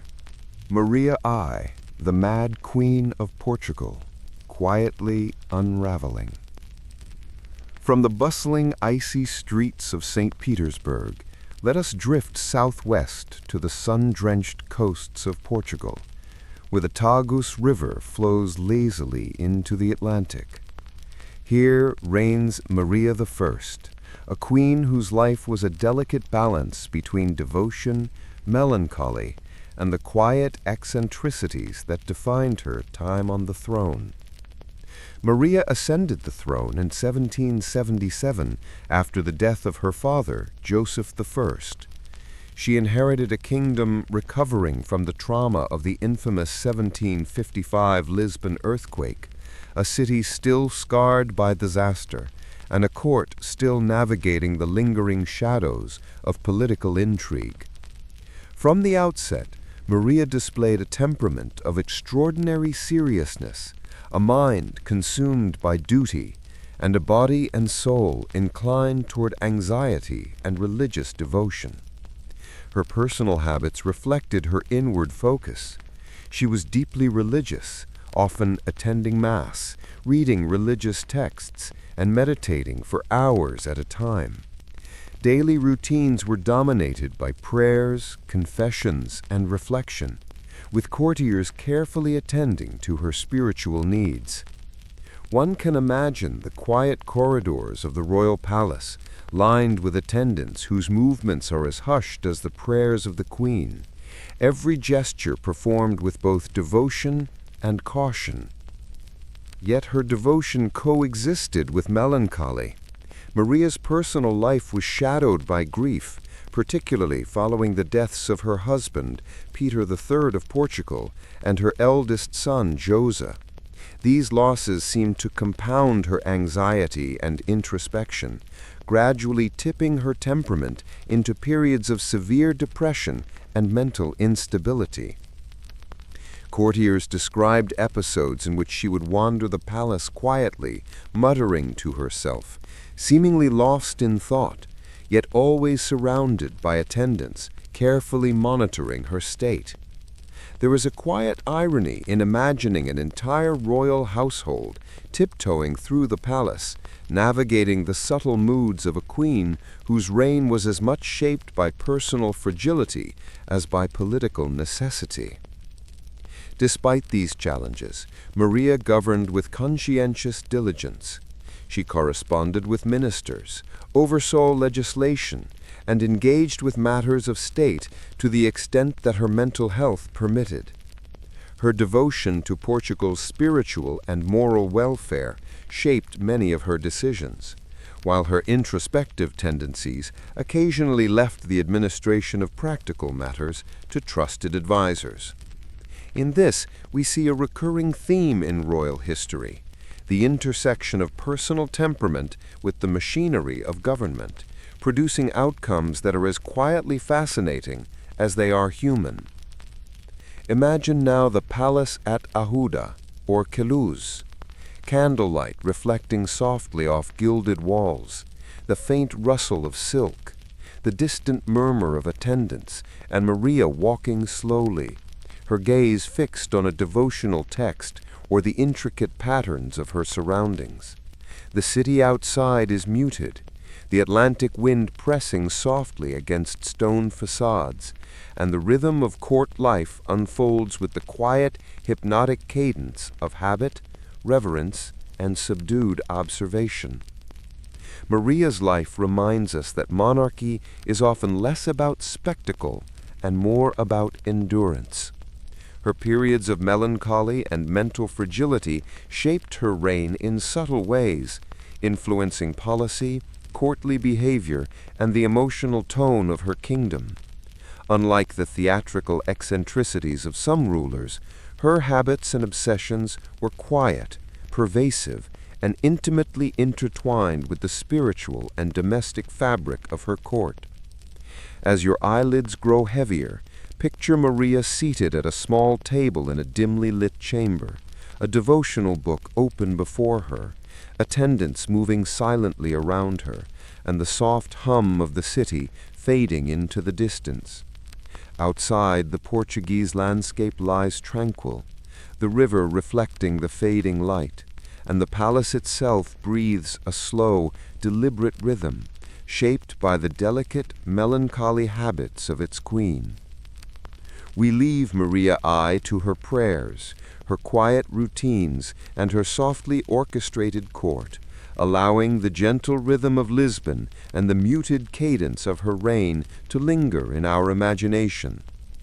In this contemplative space, we can appreciate how devotion, fragility, and subtle eccentricity quietly shape history, leaving traces that are less dramatic but deeply human and profoundly enduring. Christian IX, the father-in-law of Europe, strategist of family and protocol. From the sunlit, reverent courts of Lisbon, let us drift north to the cool, muted coasts of Denmark, where the small but significant kingdom of Copenhagen hums softly under winter skies. Here reigns Christian IX, a monarch whose extraordinary influence on European dynasties was achieved not through conquest or flamboyance, but through patience, quiet strategy, and meticulous attention to family ties. Christian IX became king in 1863, an age when the map of Europe was constantly shifting, yet the Danish throne itself was relatively modest in scope. He was not a man given to dramatic gestures or public eccentricity.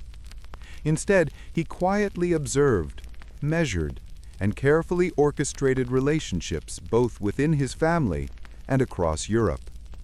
His approach was less about spectacle and more about subtle influence, yet the results were remarkably far-reaching. Perhaps the most remarkable aspect of Christian's reign was his family. He fathered 6 children, and through careful marriages positioned his descendants in thrones across Europe. He was called the father-in-law of Europe because his children and grandchildren became monarchs and consorts in Greece, the United Kingdom, Russia, and Norway. One can imagine the palace filled with letters, telegrams, and carefully prepared instructions, every gesture orchestrated to cement alliances, maintain status, and quietly shape European politics. Christian's personal habits were disciplined, even if understated. He maintained a steady, predictable routine, attending to both state affairs and family concerns with equal diligence. Meals, correspondence, and audiences were carefully timed. Courtiers, diplomats, and relatives alike adapted to his quiet but firm sense of order. There is something soothing in imagining the king walking slowly through his chambers, reviewing letters, observing household arrangements, and gently guiding the affairs of both kingdom and family without raising his voice or attracting undue attention. He was deeply conscious of protocol and social order. Court etiquette mattered greatly, and Christian ensured that both domestic and foreign visitors understood their place and obligations. Unlike some monarchs who relied on charisma or spectacle, he relied on consistency, meticulous observation, and subtle reinforcement of hierarchy. Even minor lapses in etiquette were noted, quietly corrected, and woven into the rhythm of court life. Despite this controlled demeanor, Christian's life was not without small eccentricities. He had a fondness for quiet hobbies, enjoying reading, conversation, and leisurely walks. He showed deep interest in the education and upbringing of his children, often personally supervising lessons, moral guidance, and preparation for future responsibilities. In this way, we see a monarch whose influence was both direct and unobtrusive, leaving traces on European history less through drama and more through persistent, calculated action. Imagine now the quiet of Amalienborg Palace at dusk, the soft glow of gas lamps reflecting on polished floors, courtiers moving silently through corridors, and the king walking deliberately, inspecting rooms, letters, or minor household arrangements. Outside, the cold North Sea wind presses softly against stone walls, and the subtle hum of the city blends with the gentle rhythm of royal life. History, in this instance, unfolds not through dramatic upheaval, but in the measured pacing of correspondence, family arrangements, and the quiet orchestration of dynastic influence. Christian IX's reign reminds us that monarchy is sometimes less about flamboyance or eccentric spectacle, and more about meticulous attention, patient strategy, and the subtle exercise of influence. A king need not be extravagant or erratic to shape the course of history. He can simply observe, plan, and guide his dynastic actions, leaving a quiet but lasting mark across nations and generations. As your eyelids grow heavier, picture Christian IX seated at a small desk, letters neatly arranged, a candle flickering beside him, and the distant sounds of Copenhagen softened by evening mist. The palace is calm, orderly, and softly alive, a reflection of a monarch whose life demonstrates the quiet power of discipline, observation, and subtly cultivated relationships. We leave Christian IX to his correspondence, family gatherings, and quietly orchestrated diplomacy, allowing the gentle rhythm of his reign and the faint hum of European connections to settle softly in our imagination. In this contemplative space, we see that influence, eccentricity, and personal habit can quietly shape the course of history, even in ways that escape dramatic attention.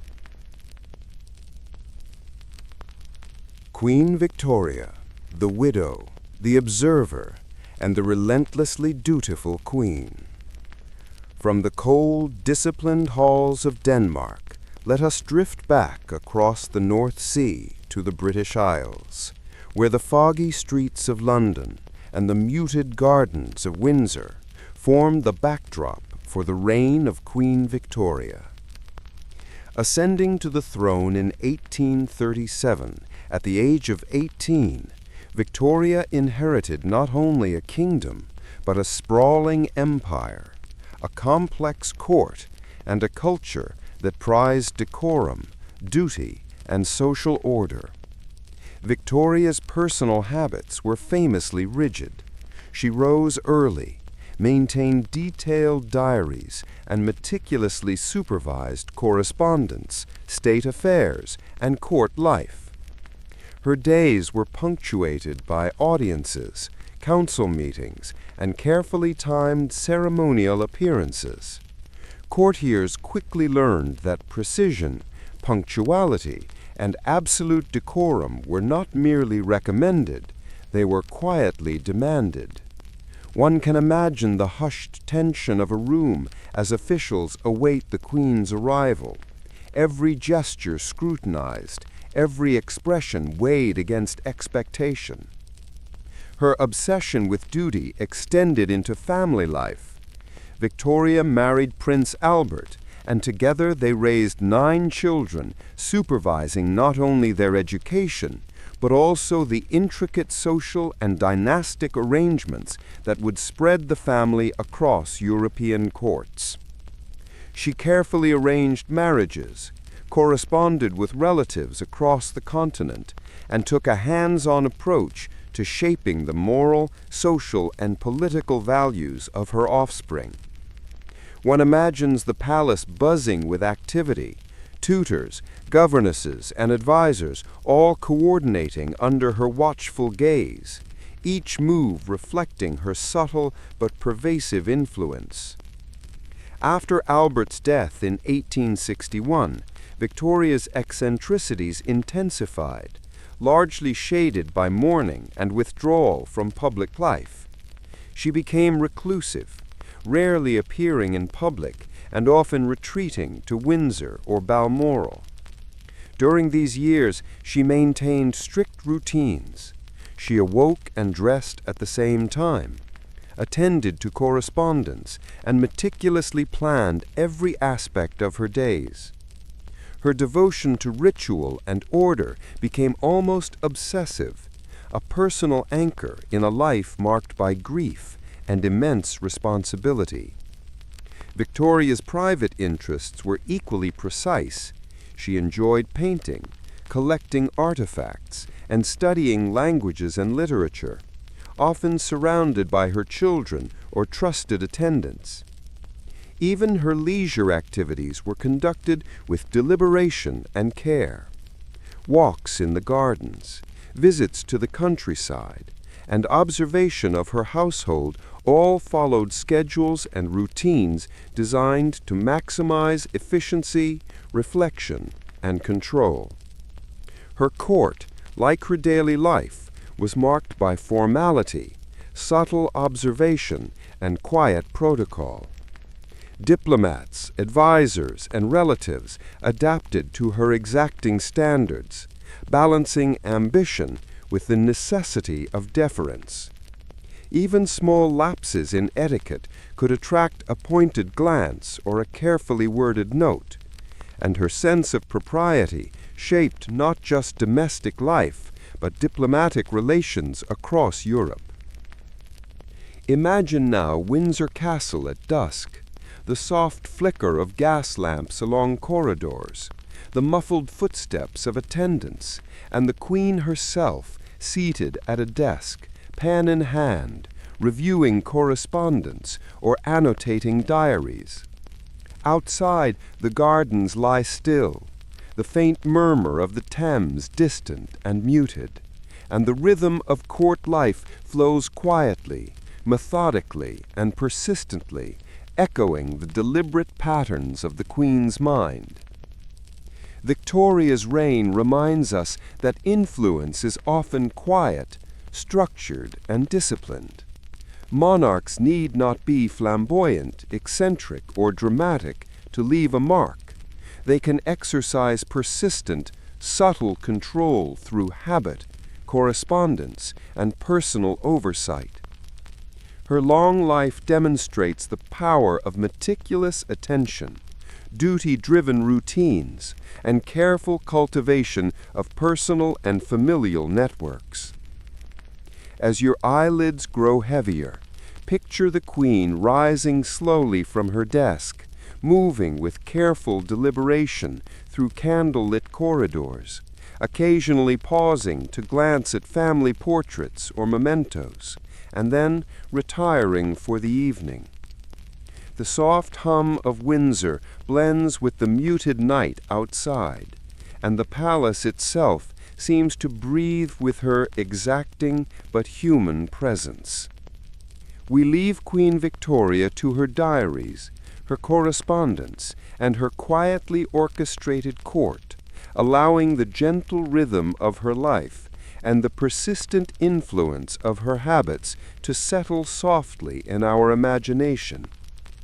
In this space, we see history unfolding not in sudden bursts or dramatic upheaval, but in the deliberate, measured, and quietly eccentric choices of a monarch whose attention to detail shaped an empire. Franz Joseph, the Emperor, the Rituals, and the Quiet Weight of Duty. From the orderly, disciplined life of Queen Victoria, let us drift southeast to the grand but somber palaces of Vienna, where the Habsburg dynasty has ruled for centuries.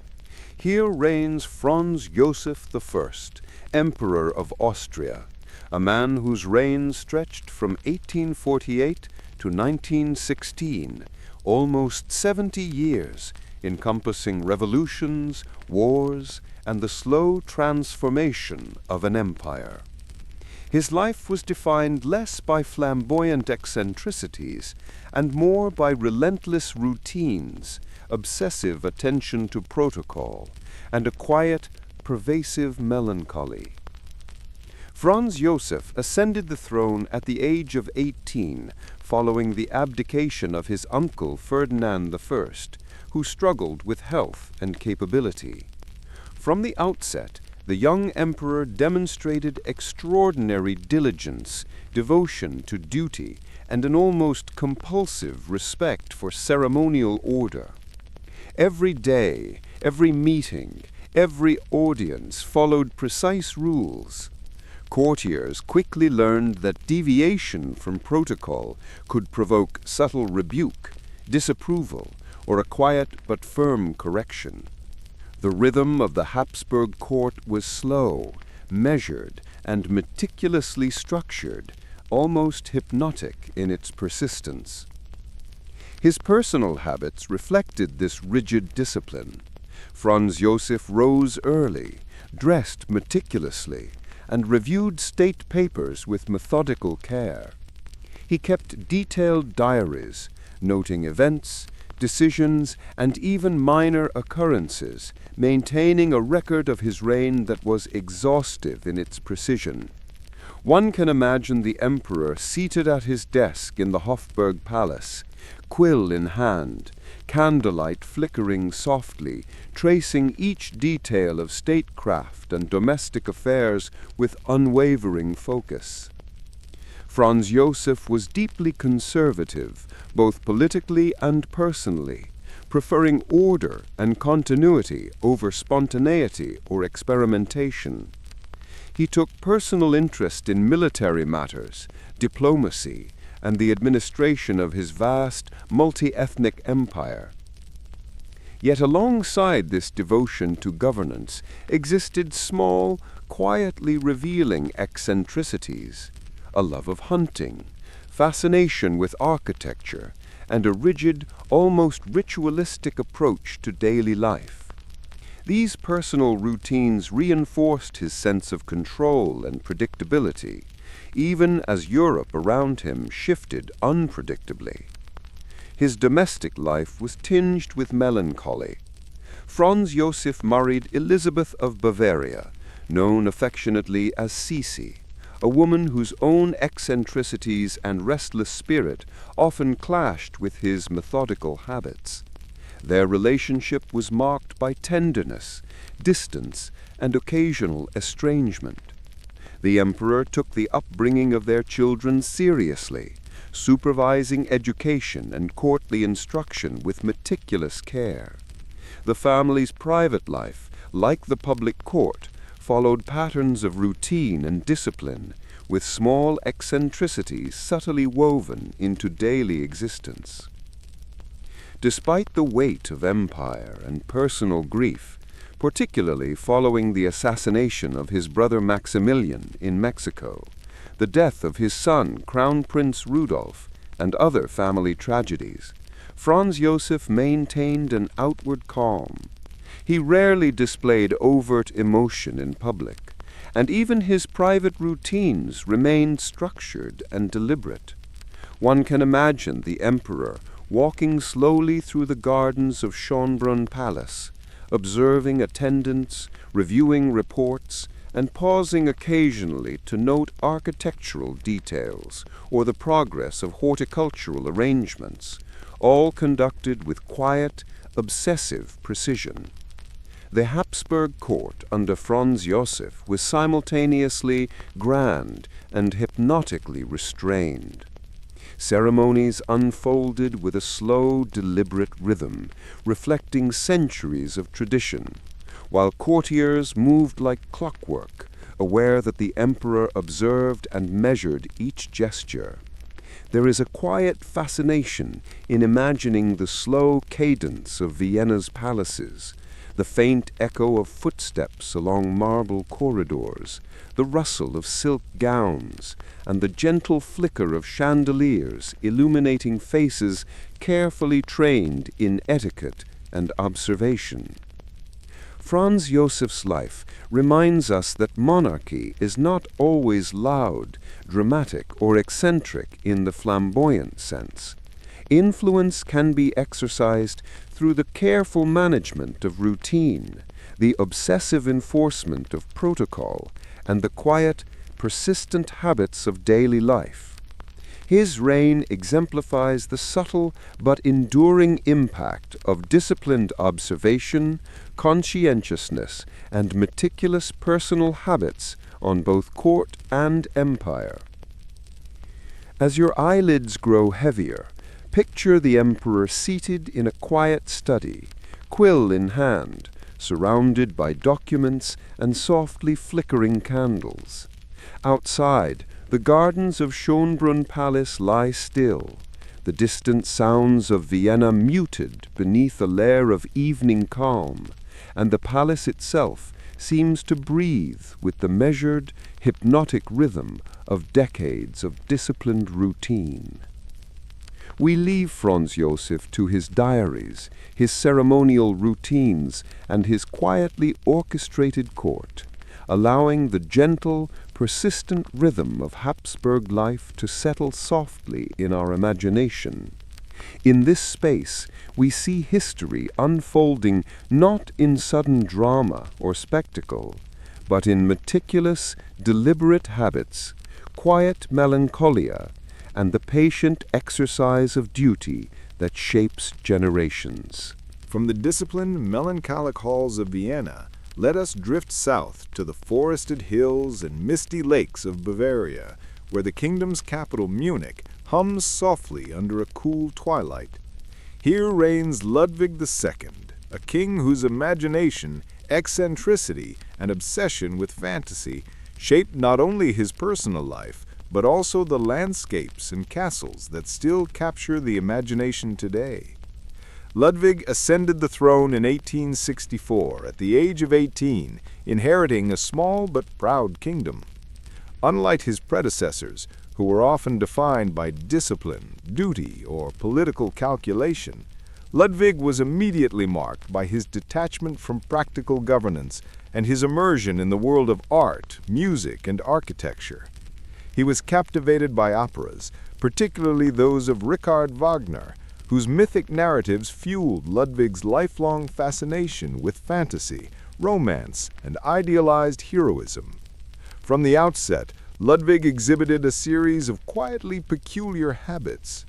He was intensely private, often retreating from court life for days or weeks at a time, wandering the forests, lakes, and mountains of Bavaria. He surrounded himself with elaborate castles, including the famous Neuschwanstein, Linderhof, and Herrenchiemsee, each designed as a private refuge and reflection of his aesthetic ideals. Imagine the king wandering through these halls, corridors echoing with silence, candlelight reflecting off frescoed walls, and the faint strains of imagined music guiding his steps. His daily routines were deeply influenced by his obsessions. Ludwig rose early, often walking alone or with a few trusted attendants, inspecting architectural plans, reading, and imagining the worlds he wished to inhabit. He was meticulous in overseeing construction details, instructing artisans, and personally selecting designs, furniture, and decorations. There is a quiet, hypnotic charm in imagining him bending over miniature models of castles, tracing imagined landscapes, and orchestrating private kingdoms with obsessive precision. His court life was minimal and peculiar. He rarely engaged in political affairs, preferring private audiences, elaborate theatrical entertainments, and solitary exploration of his landscapes. Courtiers and ministers often found his eccentricities baffling, yet they adapted to his habits with muted patience. His preference for solitude, secrecy, and carefully curated spectacles created a court life that was both hypnotic and subtly surreal. Even his relationships were colored by detachment and eccentricity. Ludwig formed friendships with artists, musicians, and architects rather than with fellow monarchs or diplomats. Romantic relationships, if present, were understated and often complicated by his reclusive tendencies and personal obsessions. The king's world was one of imagination, aesthetics, and private fantasy, a realm carefully insulated from the practical demands of governance. Imagine now the twilight over the Bavarian Alpines, the mist drifting lazily over lakes, the forests hushed, and the distant towers of Neuschwanstein reflecting the soft glow of evening light. Ludwig wanders along corridors filled with ornate murals, the faint scent of wax and timber in the air, perhaps pausing to consider a turret or a balcony. The quiet rhythm of his imagination shaping his kingdom as much as the reality of stone and mortar. Ludwig II reminds us that monarchy can also be a theater of the mind, a stage for imagination, and a canvas for personal fantasy. Influence need not always be exercised through practical governance. It can manifest through art, architecture, and the subtle shaping of environments that endure long after the monarch has vanished. His life illustrates the delicate interplay of eccentricity, obsession, and personal vision in the quiet shaping of history and culture. As your eyelids grow heavier, picture the king standing on a balcony of Neuschwanstein, the lake below reflecting the final light of day, a soft breeze rustling through pine forests, and the silent echoes of imagined heroes and legends accompanying him. The castles, landscapes, and corridors breathe with his presence, each corner a testament to a mind both obsessive and exquisitely sensitive, a subtle intersection of fantasy and reality. We leave Ludwig II to his castles, his forests, and the softly orchestrated kingdoms of his imagination, allowing the quiet rhythm of his eccentric reign to settle in our imagination. In this contemplative space, we appreciate how personal obsession, fantasy, and quiet eccentricity can leave enduring, hypnotic traces on the world, shaping culture and memory in ways both subtle and extraordinary. Empress Elizabeth, the reclusive beauty and her quiet kingdom of rules. From the fantastical castles of Ludwig II, we drift eastward to the Habsburg Empire, back to Vienna, where the grand Hofburg Palace hums with the muted rhythm of imperial life. Here lives Elizabeth of Austria, a woman whose extraordinary beauty and intellect masked fragile health, obsessive habits, and a restless spirit. She was a figure both admired and constrained, living a life of protocol, private eccentricities, and delicate personal rules that governed every detail of her existence. Elizabeth married Emperor Franz Joseph at the age of 16, becoming Empress of one of Europe's most powerful realms. Her arrival at the court was greeted with both fascination and caution. She was extraordinarily beautiful, tall and slender, yet shy, withdrawn, and deeply conscious of the expectations placed upon her. The strict etiquette of the Habsburg court often clashed with her desire for freedom, creating a life of quiet tension and meticulous self-discipline. Her personal habits became almost legendary. Elizabeth followed obsessive routines. She exercised rigorously, often walking long distances or riding horseback for hours each day, sometimes to the point of exhaustion. She maintained extreme control over her diet and appearance, and her daily schedule included hours of grooming, reading, and private reflection. Courtiers learned to anticipate her habits, adjusting audiences and events to accommodate her eccentric rhythms. Cece's fascination with travel and escape was a constant theme in her life. She frequently left Vienna, retreating to palaces in Hungary, or traveling incognito across Europe. These journeys allowed her to evade courtly constraints, indulge personal interests, and maintain a fragile sense of autonomy within a court she often found stifling. Yet even in travel she maintained routines, careful exercise, meticulous attention to appearance, and strict schedules, as if the small certainties of habit could anchor her amid the chaos of public expectation. Her mind and health were equally delicate. Elizabeth suffered from depression, anxiety, and a fragile constitution, exacerbated by the pressures of court life and personal tragedies, including the death of her son, Crown Prince Rudolph.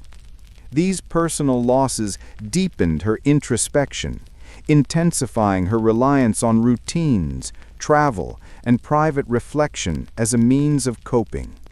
One can imagine her walking alone through palace corridors, her mind wandering through both past and imagination, while attendants and advisors quietly ensure her safety and comfort. Despite her reclusiveness, Elizabeth was intelligent, perceptive, and politically aware. She developed a fascination with Hungary, cultivating relationships with key figures and subtly influencing policy in ways that reflected both personal interest and strategic insight. Yet even these efforts were conducted quietly, mediated by her own rhythms, personal anxieties, and deep desire for autonomy within a court she often found stifling. Imagine now the evening at the Hofburg, the flicker of candlelight, casting soft shadows along polished floors, the faint rustle of skirts and distant voices softened by carpets and corridors, and Elizabeth walking deliberately through her private apartments, pausing to observe details, read, or simply reflect. Outside, the gardens are hushed, the city lights twinkling softly across the Danube, and the rhythm of the imperial court unfolds with gentle precision, echoing the fragile but determined routines of the Empress herself. Elizabeth's life reminds us that the experience of monarchy is not always grandeur or spectacle. It can also be quiet, constrained, and obsessive. Personal anxieties, meticulous habits, and subtle eccentricities shape daily existence, influence political outcomes, and leave enduring traces on history. Her legacy is less about dramatic acts than the hypnotic, persistent presence of a mind navigating expectation, grief, and the delicate balance of freedom and duty. As your eyelids grow heavier, picture Empress Elizabeth in a quiet corner of her private apartments, perhaps gazing through a window at the softly glowing city, walking along familiar corridors, or seated with a book in the muted candlelight. The palace breathes softly, attendants move quietly, and her obsessive yet delicate routines ripple gently through the rhythm of imperial life. We leave Elizabeth to her reflections, her travels, and her carefully structured routines, allowing the gentle, hypnotic cadence of her reclusive court life to settle in our imagination. In this space, we see history unfolding not through sudden drama, but through the quiet persistence of personal habit, meticulous routine, and the subtle influence of a fragile yet determined spirit. Peter the Great, the Tsar who measured everything, even himself. From the reclusive elegance of Empress Elizabeth, let us drift northeast to the vast frozen landscapes of Russia, where the Neva winds its way past the growing city of St. Petersburg. Here reigns Peter I, known as Peter the Great, a monarch whose boundless energy, obsession with reform, and eccentric behavior shaped a country and a court in ways both hypnotic and unsettling. Peter ascended to the throne as a young man in 1682, inheriting an empire both immense and underdeveloped. He was fascinated by Western Europe, its technologies, military innovations, and cultural practices. Unlike many monarchs content with ceremonial life, Peter engaged obsessively with every detail of modernization. He learned shipbuilding firsthand, designed fortifications, and personally inspected construction projects, often staying on site for long hours, pacing, measuring, and experimenting. One can imagine him at a shipyard, sleeves rolled up, hammer in hand, scrutinizing planks and joints with obsessive precision. His routines were extraordinary. Peter imposed strict schedules upon himself and his court, often waking early and working late into the night. He demanded efficiency, punctuality, and participation in both labor and leisure from those around him. Courtiers found themselves rowing in mock naval drills, learning carpentry or studying engineering under the Tsar's relentless eye. History remembers these as curious or eccentric, yet they reflect a monarch whose personal habits were inseparable from his vision of statecraft. Peter's eccentricities extended to personal appearance and habits. He famously modernized Russian fashion, requiring nobles to shave beards, adopt Western clothing, and even learn the social etiquettes of foreign courts. He personally enforced these measures, sometimes leading to minor courtly chaos and widespread bemusement. One can imagine a dignified Russian noble, mustache freshly shaved, awkwardly adjusting a frock coat, while Peter surveys the scene with a mixture of amusement and exacting judgment. His obsession with westernization was matched by his fascination with experimentation. Peter tested artillery, explored mechanical devices, and constructed laboratories and workshops within the palace. He moved with restless energy, rarely still, constantly learning, adjusting, and observing. Courtiers and assistants followed in quiet awe, simultaneously fascinated and exhausted by the Tsar's relentless curiosity. Despite his energy, Peter's life was not without moments of human vulnerability. He could be unpredictable, irritable, and deeply sensitive to perceived slights.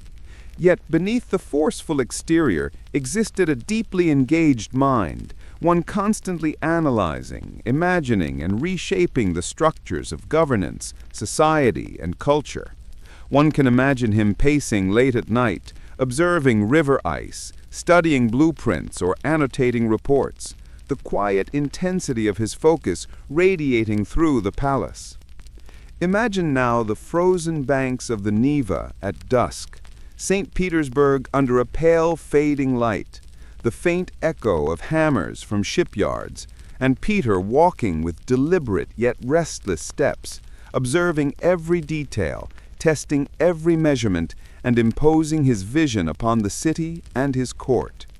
The rhythm of his life is intense, yet strangely hypnotic, a blend of obsession, curiosity, and personal eccentricity shaping both palace and empire. We leave Peter the Great to his shipyards, workshops, and meticulous modernization projects, allowing the gentle cadence of obsession, eccentricity, and persistent energy to linger softly in our imagination. In this space, we see history unfolding not through spectacle alone, but through the deliberate, obsessive habits of a monarch whose vision reshaped an empire. Napoleon III, the meticulous emperor and the quiet machinery of power. From the restless energy of Peter the Great, let us drift westward to the palaces and boulevards of France, where Paris hums softly under a hazy twilight.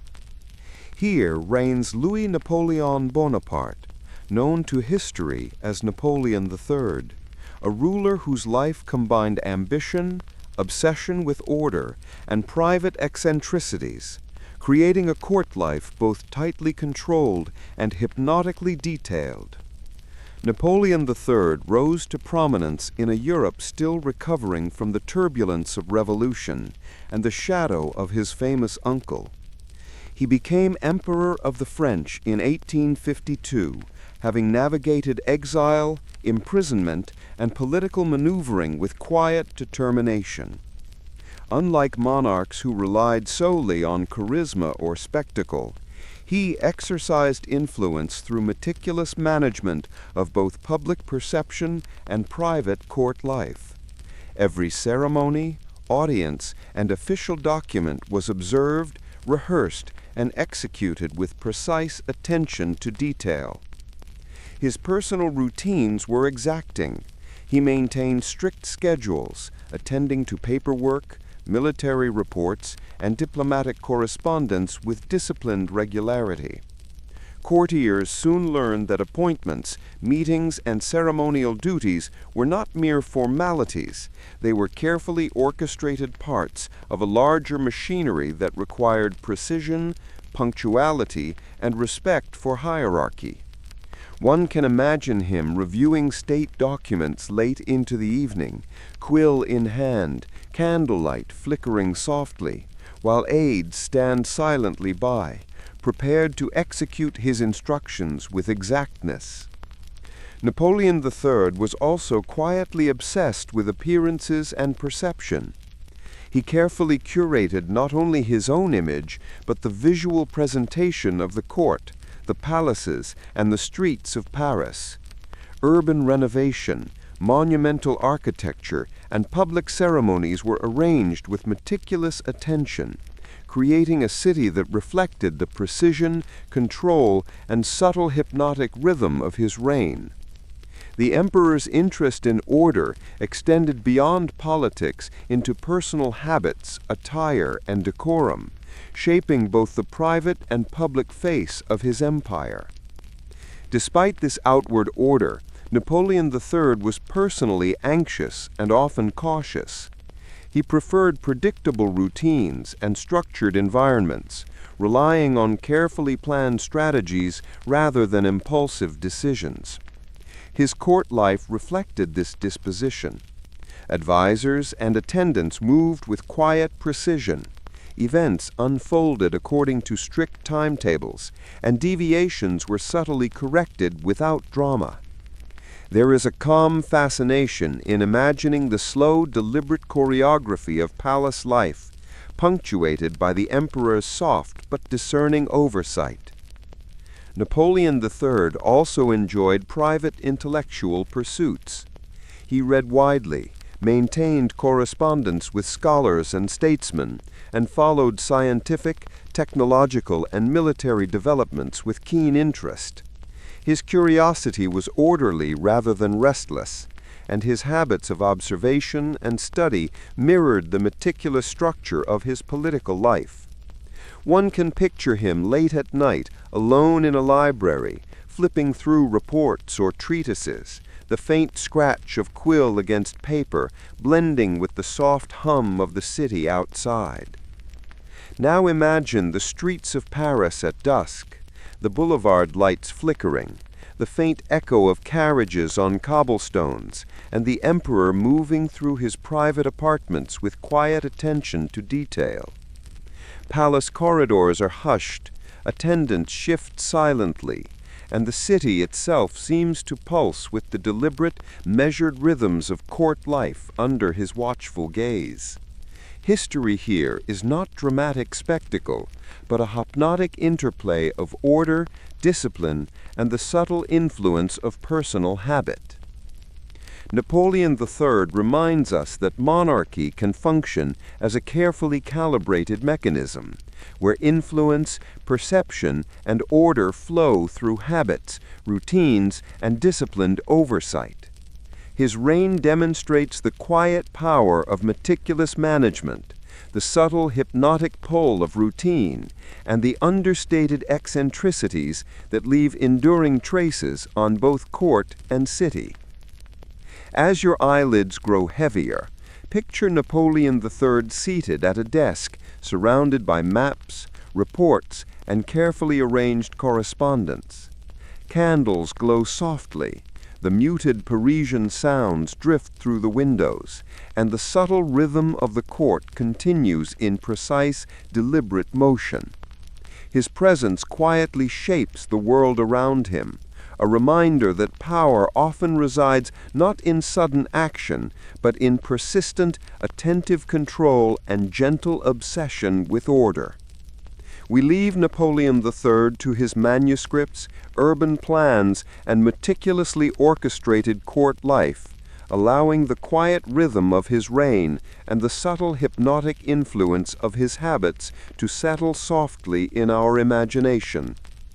In this contemplative space, we see history unfolding not in tumultuous drama, but in the persistent, measured cadence of a monarch whose obsession with order quietly shaped both people and cities. Closing reflections. The quiet lives behind crowns. As we drift away from individual kings, queens, emperors, and empresses, it's worth pausing to reflect on the strange, subtle, and quietly hypnotic patterns that emerge from their lives. Across Europe, Asia, and the wider world, monarchs often appear to outsiders as symbols of grandeur, power, and spectacle. Yet beneath the gilded facades, we've glimpsed private worlds defined by obsession, meticulous routine, melancholy, and eccentricity.